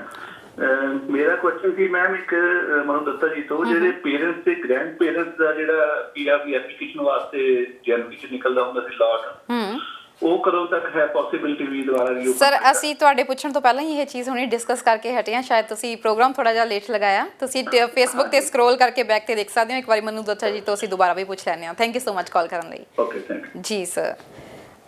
Temporarily applications are on hold and ਹਲੇ ਕੁਝ ਹਫ਼ਤਿਆਂ ਦੇ ਵਿੱਚ ਕੁਝ ਮਹੀਨਿਆਂ ਦੇ ਵਿੱਚ ਇਹ ਖੁੱਲਣ ਦੀ ਚਾਂਸਸ ਹੈਗੇ ਨੇ। Temporarily applications are not getting. ਜੀ ਬਿਲਕੁਲ। ਇੱਕ ਹੋਰ ਦਰਸ਼ਕ ਜੁੜ ਗਏ ਨੇ। ਹੈਲੋ, ਹੈਲੋ, ਸਤਿ ਸ਼੍ਰੀ ਅਕਾਲ ਜੀ। ਸਤਿ ਸ਼੍ਰੀ ਅਕਾਲ ਮੈਮ। ਮੈਮ ਇੱਕ ਕੁਐਸਚਨ ਰੇਜ਼ ਕਰਨਾ ਸੀ ਮੈਮ। ਹਾਂਜੀ ਮੈਮ, ਕਿੱਥੋਂ ਬੋਲ ਰਹੇ ਹੋ ਤੁਸੀਂ? ਹਾਂਜੀ, ਮੈਂ ਕੈਨੇਡਾ ਤੋਂ ਬੋਲ ਰਹੀ ਮੈਮ। ਜੀ ਦੱਸੋ ਜੀ, ਕੀ ਪੁੱਛਣਾ ਚਾਹੁੰਦੇ ਹੋ? ਹਾਂਜੀ, ਐਕਚੁਅਲੀ ਮੈਮ ਮੈਂ ਸਟੂਡੈਂਟ ਹਾਂ ਮਤਲਬ, ਤੇ ਸੈਪਟੈਂਬਰ ਇੰਡੀਆ ਚ ਆਈ ਸੀ 2019 ਚ ਜੀ। ਤੇ ਐਕਚੁਅਲੀ ਮੈਰਿਡ ਹਾਂ ਮੈਂ, ਤੇ 7 ਇਅਰਸ ਦੀ ਮੈਰਿਜ ਹੋ ਚੁੱਕੀ ਹੈ ਤੇ 2 ਬੇਬੀਜ਼ ਹੈ ਮੈਮ ਮੇਰੇ ਕੋਲੇ। ਤੇ ਮੈਂ ਆਪਣੇ ਸਪਾਊਸ ਦਾ ਮਤਲਬ ਮੈਮ ਅਪਲਾਈ ਕੀਤਾ ਸੀਗਾ ਵੀਜ਼ਾ, ਤੇ ਉਹਨਾਂ ਦਾ ਐਕਚੁਅਲੀ ਉਹ ਸਾਡੇ ਐਡਵੋਕੇਟ ਨੇ ਮੈਮ ਐਨਰੋਲਮੈਂਟ ਲੈਟਰ ਮਿਸ ਕਰਤਾ ਸੀਗਾ। ਤੇ ਐਕਚੁਅਲੀ ਮੈਂ ਦਸੰਬਰ ਚ ਲਾਇਆ ਸੀ ਮੈਮ ਵੀਜ਼ਾ, ਤੇ ਜਨਵਰੀ ਚ ਸਾਡਾ ਰਿਫਿਊਜ਼ ਆ ਗਿਆ ਫਿਰ। ਤੇ ਫਿਰ ਮੈਂ ਕੇਸ ਨੋਟ ਕਢਾਏ ਸੀਗੇ, ਤੇ ਉਹਦੇ ਅੰਦਰ ਮੈਮ ਸਾਨੂੰ ਪਤਾ ਲੱਗਿਆ ਵੀ ਐਨਰੋਲਮੈਂਟ ਲੈਟਰ ਮਿਸ ਸੀਗਾ, ਉਹਦੇ ਕਰਕੇ ਮਤਲਬ ਪ੍ਰੋਬਲਮ ਆਈ ਹੈ। ਤੇ ਉਹਦੇ ਬਾਅਦ ਮੈਮ ਮਾਰਚ 1 ਨੂੰ ਮੈਮ ਮੇਰੀ ਸਰਜਰੀ ਹੋ ਗਈ ਸੀ, ਤੇ ਅਪੈਂਡਿਕਸ ਤੇ ਹਰਨੀਆ ਹੋ ਗਿਆ ਸੀ ਮੈਮ ਆਲ ਆਫ ਸਡਨ। ਤੇ ਉਹਦੇ ਬਾਅਦ ਮੈਮ ਫਿਰ ਮੈਂ ਰੀਅਪਲਾਈ ਕਰਤਾ ਸੀਗਾ ਆਪਣੇ ਹਸਬੈਂਡ ਦਾ, ਜੋ ਵੀ ਮੈਨੂੰ ਕੋਈ ਇੱਥੇ ਮੈਡੀਕਲ ਦੀ ਮਤਲਬ ਥੋੜਾ ਜਿਹਾ ਮੈਡੀਕਲ ਲਾ ਦੇਵੇ ਨਾ, ਪਰ ਵੀਜ਼ਾ ਥੋੜਾ ਛੋਟੀ ਹੋ ਜਾਵੇ ਇਸ ਟਾਈਮ, ਕਿਉਂਕਿ ਫੈਮਿਲੀਜ਼ ਵਗੈਰਾ ਕੋਈ ਹੈ ਨਹੀਂ ਇੱਧਰ ਸੰਭਾਲਣ ਨੂੰ। ਤੇ ਉਹਦੇ ਬਾਅਦ ਮੈਂ ਫਿਰ ਰੀਅਪਲਾਈ ਕਰਕੇ ਮੈਂ 11 ਨੂੰ ਰੀਅਪਲਾਈ ਕਰਤਾ ਸੀਗਾ, ਤੇ ਵਿਦ ਮੈਡੀਕਲ ਲਵਾਤਾ ਸੀ ਮੈਮ 11 ਮਾਰਚ ਨੂੰ। ਜੀ ਹਾਂਜੀ ਮੈਮ 11 ਮਾਰਚ ਨੂੰ। ਤੇ ਉਹਦੇ ਬਾਅਦ ਮੈਮ ਉਹਨਾਂ ਦਾ ਰਿਜ਼ਲਟ ਆਇਆ ਸੀਗਾ 24 ਮਾਰਚ ਨੂੰ। ਜੀ। ਤੇ ਉਹਨਾਂ ਨੇ ਫਿਰ ਕਿਹਾ ਸੀਗਾ ਵੀ due to this Covid situation, pandemic situation, travels are ban, so ਆਪਾਂ ਤੁਹਾਡੀ ਫਾਈਲ ਦੁਬਾਰਾ ਆਪਾਂ ਦੇਖਾਂਗੇ, ਮਤਲਬ ਜਦੋਂ ਐਮਬੈਸੀਜ਼ ਰੀਓਪਨ ਹੋ ਜਾਣਗੇ ਤੁਹਾਡੀ ਫਾਈਲ ਦੁਬਾਰਾ ਅਸੈਸਮੈਂਟ ਚ ਲੈ ਕੇ ਆਵਾਂਗੇ, ਤੇ ਫਿਰ ਤੁਹਾਨੂੰ ਕੋਈ ਰਿਪਲਾਈ ਮਿਲੂਗਾ। ਤੇ ਉਹਨਾਂ ਨੇ ਪਾਸਪੋਰਟ ਵਾਪਿਸ ਕਰਤਾ ਸੀਗਾ ਇੱਕ ਲੈਟਰ ਦੇ ਨਾਲ, ਕਿਉਂਕਿ ਅਸੀਂ ਬਾਈ ਹੈਂਡ ਐਪਲੀਕੇਸ਼ਨ ਲਾਈ ਹੋਈ ਸੀ ਹਸਬੈਂਡ ਦੀ। ਜੀ। ਤੇ ਉਹਦੇ ਬਾਅਦ ਮੈਮ ਹੁਣ ਤੱਕ ਕੋਈ ਰਿਵਰਟ ਨਹੀਂ ਆਇਆ। ਮਤਲਬ ਮੈਮ ਕੀ ਕਹਿਣਾ ਚਾਹੋਗੇ ਇਹਦੇ ਬਾਅਦ, ਕੀ ਅਸੀਂ ਸੋਚੀਏ ਮਤਲਬ? ਜੀ ਸਰ, ਮਨੂ ਜੀ ਤੁਸੀਂ ਕੁਝ ਪੁੱਛਣਾ ਚਾਹੁੰਦੇ ਹੋ ਜਾਂ ਆਪਾਂ ਟੀਵੀ ਸਕਰੀਨ ਤੇ ਆਨਸਰ ਕਰੀਏ? ਜੀ ਬਿਲਕੁਲ, ਟੀਵੀ ਸਕਰੀਨ ਜੀ ਸਰ, ਤੁਸੀਂ ਟੀਵੀ ਸਕਰੀਨ ਤੇ ਮੈਮ ਆਨਸਰ ਸੁਣ ਸਕਦੇ ਹੋ। ਕਾਲ ਕਰਨ ਲਈ ਬਹੁਤ ਬਹੁਤ ਧੰਨਵਾਦ। ਇੱਕ ਦਰਸ਼ਕ ਹੋਰ ਜੁੜ ਚੁੱਕੇ ਨੇ, ਪਹਿਲਾਂ ਇਹਨਾਂ ਦਾ ਵੀ ਸਵਾਲ ਲੈ ਲਈਏ, ਫਿਰ ਆਪਾਂ ਟੀਵੀ ਸਕਰੀਨ ਤੇ ਆਨਸਰ ਦਿੰਦੇ ਹਾਂ। ਹੈਲੋ, ਹੈਲੋ, ਸਤਿ ਸ਼੍ਰੀ ਅਕਾਲ ਜੀ। ਹਾਂਜੀ ਸਤਿ ਸ਼੍ਰੀ ਅਕਾਲ ਜੀ। ਹਾਂਜੀ ਸਰ, ਕਿੱਥੋਂ ਬੋਲ ਰਹੇ ਹੋ? ਹਾਂਜੀ ਸਰੀ ਤੋਂ ਬੋਲ ਰਹੇ ਸੀ ਜੀ।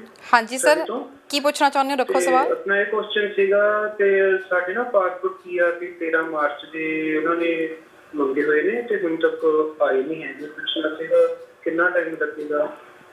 ਜੀ ਬਹੁਤ ਬਹੁਤ ਧੰਨਵਾਦ ਜੀ ਕਾਲ ਕਰਨ ਲਈ। ਤੁਸੀਂ ਟੀਵੀ ਸਕਰੀਨ ਤੇ ਆਨਸਰ ਸੁਣ ਸਕਦੇ ਹੋ।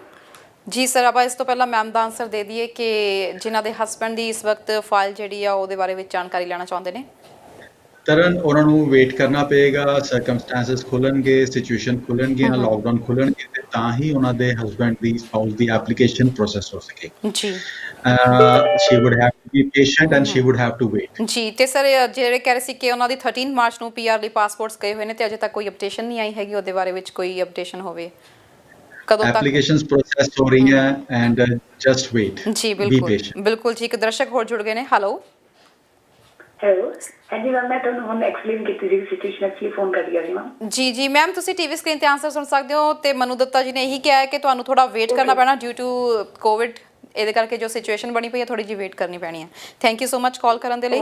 ਤੇ ਸਰ ਥੋੜਾ ਜਿਹਾ ਹੁਣ ਅੱਗੇ ਆਈਏ। ਇਸ ਵਕਤ ਇੱਕ ਟੈਸਟ ਹੈ ਜਿਹੜਾ ਕਿ ਇੰਡੀਆ ਦੇ ਵਿੱਚ ਕਾਫੀ ਜ਼ਿਆਦਾ ਹਾਈਲਾਈਟ ਹੋ ਰਿਹਾ, ਤੇ ਉਹਦੇ ਬਾਰੇ ਵਿੱਚ ਜਾਣਕਾਰੀ ਹਾਸਲ ਕਰਨਾ ਚਾਹਾਂਗੇ ਕਿ ਇਹ ਕੈਨੇਡਾ ਵਿੱਚ ਮਾਨਤਾ ਪ੍ਰਾਪਤ ਹੈ ਕਿ ਨਹੀਂ।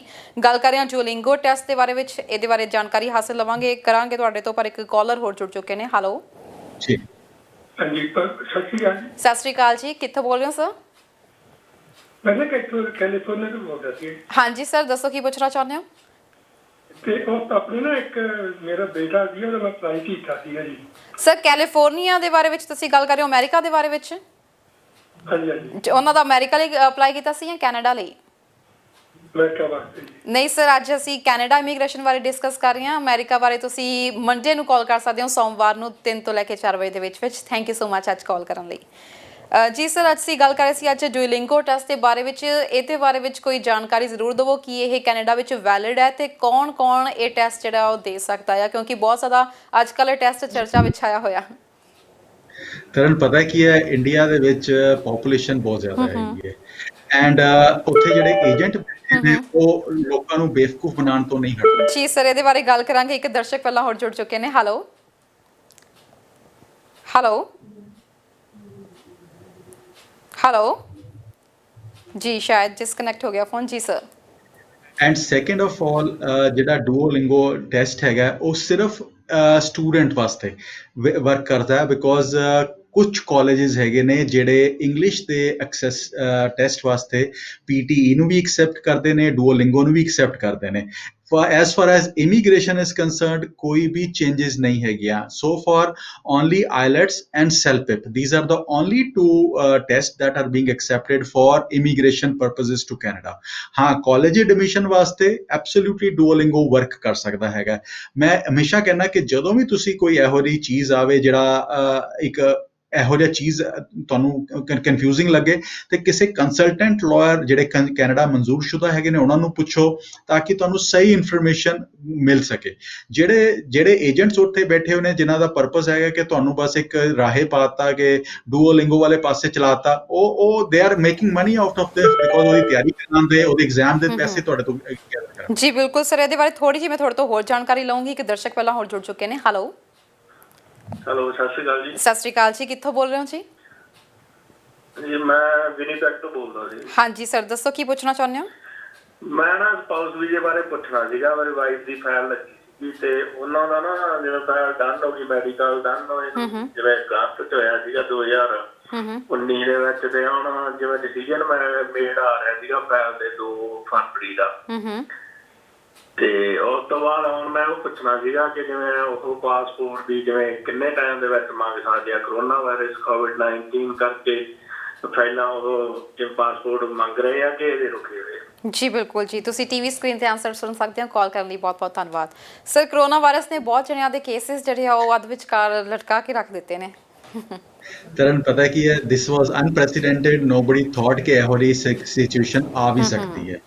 And it is because of that entire world is at a pause at the moment. And ਅਸੀਂ ਵੀ ਦੇਖੀਏ ਕਿ ਕੈਨੇਡਾ ਦੇ ਵਿੱਚ ਕਿੰਨੇ ਆਫਿਸਿਸ ਖੁੱਲੇ ਨੇ, 99% ਆਫਿਸਿਸ ਵਗੈਰਾ ਸਾਰਾ ਬੰਦ ਹੈਗਾ। ਇੰਡੀਆ ਦੇ ਵਿੱਚ ਗੱਲ ਕਰੀਏ ਤਾਂ ਸਾਰਾ ਇੰਡੀਆ ਹੀ ਤਕਰੀਬਨ ਲੋਕਡਾਊਨ ਦੇ ਤਹਿਤ ਹੈਗਾ। ਸੋ ਸਿਰਫ ਐਸੈਂਸ਼ੀਅਲ ਸਰਵਿਸਿਜ਼ ਹੈਗੀਆਂ ਜਿਹੜੀਆਂ ਇਸ ਟਾਈਮ ਤੇ ਖੁੱਲੀਆਂ ਹੈਗੀਆਂ, ਜਿਹੜੀਆਂ ਵਰਕ ਹੋ ਰਹੀਆਂ ਹੈਗੀਆਂ। ਸੋ it is because of that ਕਿ nobody thought about it 4 months back, 3 months back, even 2 months back as a matter of fact. So just be patient। ਜੇ ਕਿਸੇ ਦੇ ਪਾਸਪੋਰਟ ਇਮੀਗ੍ਰੇਸ਼ਨ ਡਿਪਾਰਟਮੈਂਟ ਉਸੇ ਤਰ੍ਹਾਂ ਕੰਮ ਕਰ ਰਿਹਾ ਜੀ, ਤੁਹਾਡੀ ਫਾਈਲਸ ਉਸੇ ਤਰ੍ਹਾਂ ਪ੍ਰੋਸੈਸ ਹੋ ਰਹੀਆਂ ਹੈਗੀਆਂ, ਬਟ ਉਹ ਵੀ ਆਪਣੇ they are taking some extra time. So it is because of the current circumstances, because immigration office ਦੇ ਵਿੱਚ ਵੀ ਆਫਿਸਰਸ ਨੂੰ ਪਰਮਿਸ਼ਨਸ ਇਸ ਟਾਈਮ ਮਿਲੀਆਂ ਹੋਈਆਂ ਕਿ ਘਰ ਬੈਠ ਕੇ ਕੰਮ ਕਰ ਸਕਦੇ ਨੇ। ਸੋ ਜਿੰਨਾ ਕੁ ਉਹਨਾਂ ਦਾ ਕੰਮ ਘਰ ਬੈਠ ਕੇ ਪੋਸੀਬਲ ਹੈਗਾ, they are working on that.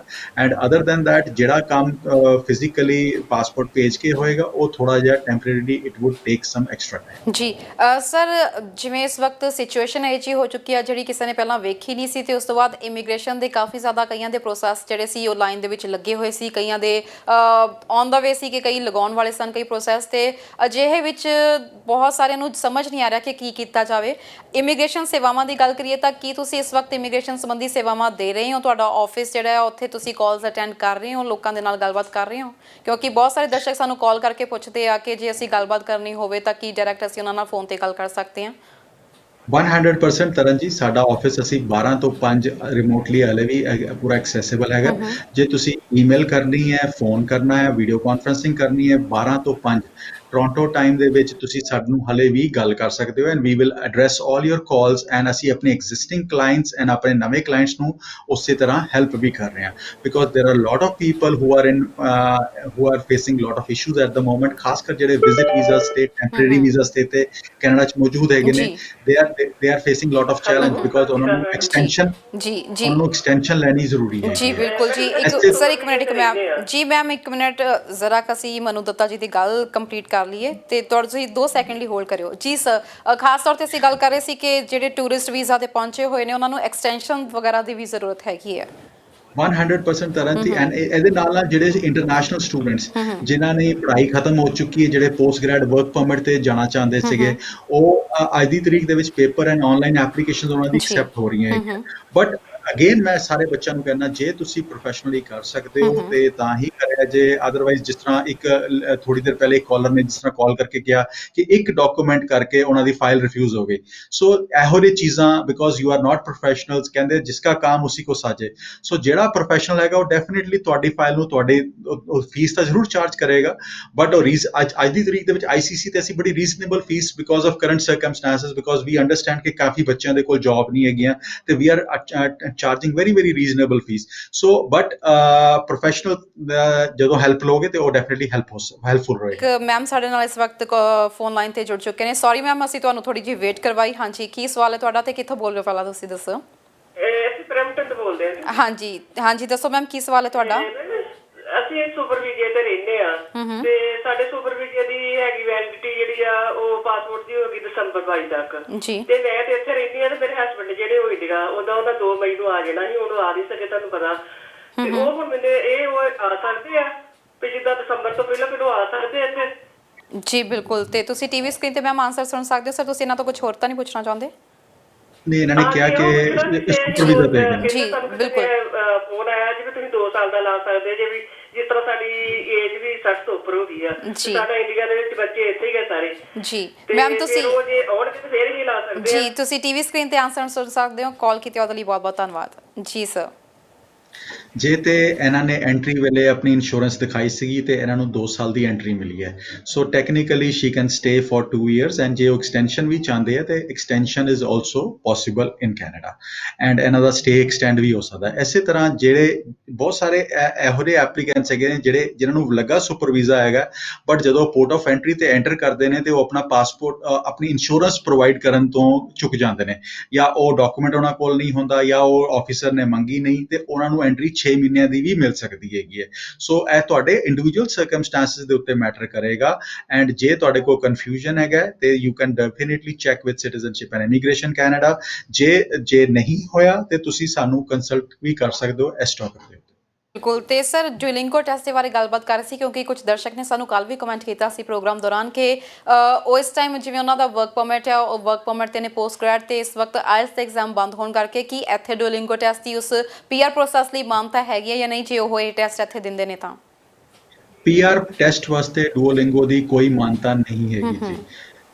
ਸੋ ਇਹਨਾਂ ਨੂੰ ਸਿਰਫ ਆਈਲੈਟਸ ਜਾਂ ਸੈਲਪਿਪ ਹੀ ਕਰਨਾ ਪਏਗਾ। ਸੋ ਜਦੋਂ ਖੁੱਲੇਗਾ ਤਾਂ ਹੀ ਉਹ ਟੈਸਟ ਦੇਣ ਦੀ ਪੋਜੀਸ਼ਨ ਦੇ ਵਿੱਚ ਆਣਗੇ। Duolingo will not help them for immigration process. ਜੀ, ਮਤਲਬ ਕਿ ਸਿਰਫ ਕੁਝ ਕੈਨੇਡਾ ਦੇ ਕੁਝ ਕਾਲਜਸ ਹੀ ਨੇ ਜਿਹੜੇ ਇਹਨੂੰ ਮਾਨਤਾ ਦੇ ਰਹੇ ਨੇ, ਉਹ ਵੀ ਮਤਲਬ ਕਿ ਸਿਰਫ ਸਟੂਡੈਂਟ ਵੀਜ਼ਾ ਦੇ ਲਈ। 100% ਜੀ, ਉਹ ਆਪਣੀ ਅਸੈਸਮੈਂਟਸ ਵਾਸਤੇ ਕਿ ਸਟੂਡੈਂਟ ਦੀ ਲੈਂਗੁਏਜ ਕਿਸ ਤਰ੍ਹਾਂ ਦੀ ਹੈਗੀ ਹੈ, ਉਹਦੇ ਵਾਸਤੇ ਡੂਓਲਿੰਗੋ ਇਜ਼ ਅਨਦਰ ਟੈਸਟ। ਇਸੇ ਤਰ੍ਹਾਂ PTE ਇਜ਼ ਅਨਦਰ ਟੈਸਟ ਜਿਹਦਾ ਇਹੋ ਜਿਹੀ ਮਾਨਤਾ ਪ੍ਰਾਪਤ ਹੈਗੀ ਹੈ। ਸੋ ਇਹੋ ਜਿਹੇ ਕਈ ਚੀਜ਼ਾਂ ਹੈਗੀਆਂ, ਕਈ ਐਗਜ਼ਾਮਸ ਹੈਗੇ ਨੇ ਜਿਹੜੇ ਮਾਨਤਾ ਪ੍ਰਾਪਤ ਹੁੰਦੇ ਨੇ, but for immigration purposes it is only CELPIP or IELTS. ਜੀ ਇੱਕ ਕਾਲਰ ਸਾਡੇ ਨਾਲ ਹੋਰ ਜੁੜ ਗਏ ਨੇ। ਹੈਲੋ, ਹਾਂਜੀ ਸਤਿ ਸ਼੍ਰੀ ਅਕਾਲ ਜੀ। ਸਤਿ ਸ਼੍ਰੀ ਅਕਾਲ ਜੀ। ਹਾਂਜੀ, ਕੌਣ ਤੇ ਕਿੱਥੋਂ ਬੋਲ ਰਹੇ ਹੋ ਸਰ। ਹਾਂਜੀ ਟੋਰਾਂਟੋ ਤੋਂ ਬੋਲਦਾ ਮੈਂ। ਸਾਡਾ ਨਾ ਸਵਾਲ ਦਾ ਮੈਂ ਜਵਾਬ ਜਿਹੜਾ ਪੁੱਛਣਾ ਚਾਹੁੰਦਾ ਮੈਨੂੰ ਮਿਲਿਆ ਨਹੀਂ, ਕੱਲ ਮੈਂ ਲਾਈ ਸੀ ਕਾਲ ਜੀ। ਮੈਂ ਕਹਿ ਰਿਹਾ ਸੀ ਜੀ ਮੇਰੀ ਅਪਰੂਵਲ ਆ ਗਈ ਆ, ਉਹ ਮੇਰਾ ਸਪਾਊਸ ਓਪਨ ਵਰਕ ਪਰਮਿਟ ਸੀਗਾ। ਸਪਾਊਸ ਓਪਨ ਵਰਕ ਪਰਮਿਟ ਸੀ ਤੇ ਤੁਹਾਡੀ ਅਪਰੂਵਲ ਆ ਗਈ ਹੈ ਜੀ। ਸਰ ਤੁਹਾਡੇ ਡਿਸਟਰਬੈਂਸ ਬਹੁਤ ਆ ਰਹੀ ਹੈ ਫੋਨ ਦੇ ਵਿੱਚ, ਥੋੜਾ ਜਿਹਾ ਤੁਸੀਂ ਫੋਨ ਦੀ ਡਿਸਟਰਬੈਂਸ ਨੂੰ ਥੋੜਾ ਠੀਕ ਕਰੋਗੇ ਜੀ। ਹਾਂਜੀ, ਉਹ ਜਦੋਂ ਜੀ ਅਪਰੂਵਲ ਆ ਗਈ ਸੀਗੀ, ਉਸ ਤੋਂ ਬਾਅਦ ਜਿੱਥੋਂ ਮੈਂ ਲਗਾਇਆ ਸੀਗਾ ਜਿਹੜੇ ਇਮੀਗ੍ਰੇਸ਼ਨ ਤੋਂ, ਉਹਨਾਂ ਨੇ ਯੂਨਿਟ ਚੇਂਜ ਕਰ ਲਈ ਸੀਗੀ। ਉਹ ਜਿਹੜੀ ਹਾਰਡ ਕਾਪੀ ਹੁੰਦੀ ਆ, ਹਾਰਡ ਕਾਪੀ ਨਹੀਂ ਮਿਲੀ ਜੀ। ਹੈਲੋ, ਹਾਂਜੀ ਹਾਂ ਸਰ, ਤੁਹਾਡਾ ਸਵਾਲ ਸੁਣ ਰਹੇ ਹਾਂ ਜੀ। ਹਾਰਡ ਕਾਪੀ ਨਹੀਂ ਮਿਲੀ। ਉਸ ਤੋਂ ਬਾਅਦ ਉਹ ਕਹਿ ਰਹੇ ਆ ਵੀ ਅਸੀਂ ਵੈਰੀਫਿਕੇਸ਼ਨ ਪਾਇਆ ਵਾ, ਵੈਰੀਫਿਕੇਸ਼ਨ ਸਟੇਟਸ ਪਾਇਆ, ਉਸ ਤੋਂ ਬਾਅਦ ਆਊਗੀ। 1 ਮਹੀਨਾ ਹੋ ਚੱਲਿਆ ਜੇ ਵੈਰੀਫਿਕੇਸ਼ਨ ਨੂੰ। ਉਹ ਨਾ ਸਾਨੂੰ ਸਰ ਦੱਸ ਸਕਦੇ ਵੀ ਕਿੰਨਾ ਪ੍ਰੋਸੈਸ ਹੁੰਦਾ, ਕਿੰਨਾ ਮਹੀਨੇ ਦਾ ਹੁੰਦਾ ਜਾਂ 2 ਮਹੀਨੇ ਦਾ ਹੁੰਦਾ। ਜੀ ਮਨੂ ਜੀ, ਤੁਸੀਂ ਇਸ ਦੇ ਬਾਰੇ ਵਿੱਚ ਜਾਣਕਾਰੀ ਦੇਵੋਗੇ ਜਾਂ ਕੁਝ ਹੋਰ ਪੁੱਛਣਾ ਚਾਹੁੰਦੇ ਹੋ ਪਹਿਲਾਂ ਨਾ ਤੋਂ।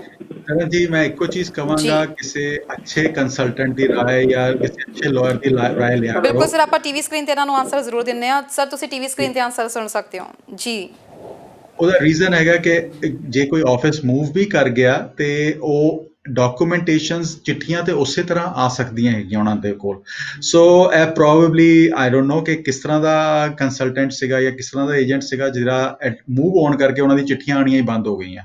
And because as a consultant, as a lawyer, you are responsible for your client. So technically ਇਹੋ ਜਿਹੀ ਮਿਸਪਲੇਸਮੈਂਟਸ ਹੋਣੀਆਂ ਨਹੀਂ ਚਾਹੀਦੀਆਂ। ਜੇ ਮਿਸਪਲੇਸ ਹੋਇਆ ਕੋਈ ਚੀਜ਼ ਤੇ he should be answerable for this. And citizenship and immigration ਕੋਲ ਤੁਸੀਂ ਦੁਬਾਰਾ ਫਾਈਲ ਲਗਾ ਕੇ ਤੁਸੀਂ ਇਹਦਾ ਰਿਪਲੇਸਮੈਂਟ ਡਾਕੂਮੈਂਟ ਲੈ ਸਕਦੇ ਹੋ। ਅਸੀਂ ਜਦੋਂ ਇੱਥੇ ਆਉਂਦੇ ਹਾਂ ਸਟੱਡੀ ਵੀਜ਼ਾ ਤੇ ਆਉਂਦੇ ਹਾਂ ਜਾਂ ਕਿਸੇ ਵੀ ਵੀਜ਼ਾ ਤੇ ਆਉਂਦੇ ਹਾਂ, ਕਿਸੇ ਵੀ ਕੈਟਾਗਰੀ ਅਧੀਨ ਆਉਂਦੇ ਹਾਂ, ਬਹੁਤ ਸਾਰੇ ਪੈਸੇ ਖਰਚ ਕਰਕੇ ਅਸੀਂ ਇੱਥੇ ਪਹੁੰਚਦੇ ਹਾਂ। ਸਾਡੇ ਫਿਊਚਰ ਦਾ ਸਵਾਲ ਹੈ। ਤੁਸੀਂ ਜ਼ਰੂਰ ਜਦੋਂ ਵੀ ਆਪਣੇ ਕੁਝ ਵੀ ਇਮੀਗ੍ਰੇਸ਼ਨ ਸੰਬੰਧੀ ਪ੍ਰੋਸੈਸ ਦੇ ਬਾਰੇ ਵਿੱਚ ਜਾਣਕਾਰੀ ਹਾਸਲ ਕਰਨੀ ਹੈ ਤਾਂ ਤੁਸੀਂ ਇੱਕ ਭਰੋਸੇਮੰਦ ਕੰਸਲਟੈਂਟ ਕੋਲ ਹੀ ਜਾਓ ਜਿਹਨੂੰ ਕਾਫੀ ਤਜਰਬਾ ਹੋਵੇ, ਕਿਉਂਕਿ ਸਵਾਲ ਤੁਹਾਡੀ ਜ਼ਿੰਦਗੀ ਦਾ ਆ। ਤੁਹਾਡੀ ਇੱਕ ਛੋਟੀ ਜਿਹੀ ਗਲਤੀ, ਛੋਟੀ ਜਿਹੀ ਤੁਹਾਡੀ ਲਾਪਰਵਾਹੀ ਜਿਹੜੀ ਆ ਉਹ ਤੁਹਾਡੇ ਪ੍ਰੋਸੈਸ ਦੇ ਉੱਤੇ ਬਹੁਤ ਜ਼ਿਆਦਾ ਭਾਰੀ ਪੈ ਸਕਦੀ ਹੈ। ਕੱਲ੍ਹ ਨੂੰ ਪੂਰੀ ਲਾਈਫ ਜਿਹੜੀ ਹੈ ਇੱਥੇ ਡਿਪੈਂਡ ਕਰਦੀ ਹੈ। ਸੋ ICC ਇਮੀਗ੍ਰੇਸ਼ਨ ਦੀ ਜੇਕਰ ਤੁਸੀਂ ਸਲਾਹ ਲੈਣਾ ਚਾਹੁੰਦੇ ਹੋ ਤਾਂ ਤੁਸੀਂ ਮਨੂ ਦੱਤਾ ਜੀ ਨੂੰ ਕਾਲ ਕਰ ਸਕਦੇ ਹੋ।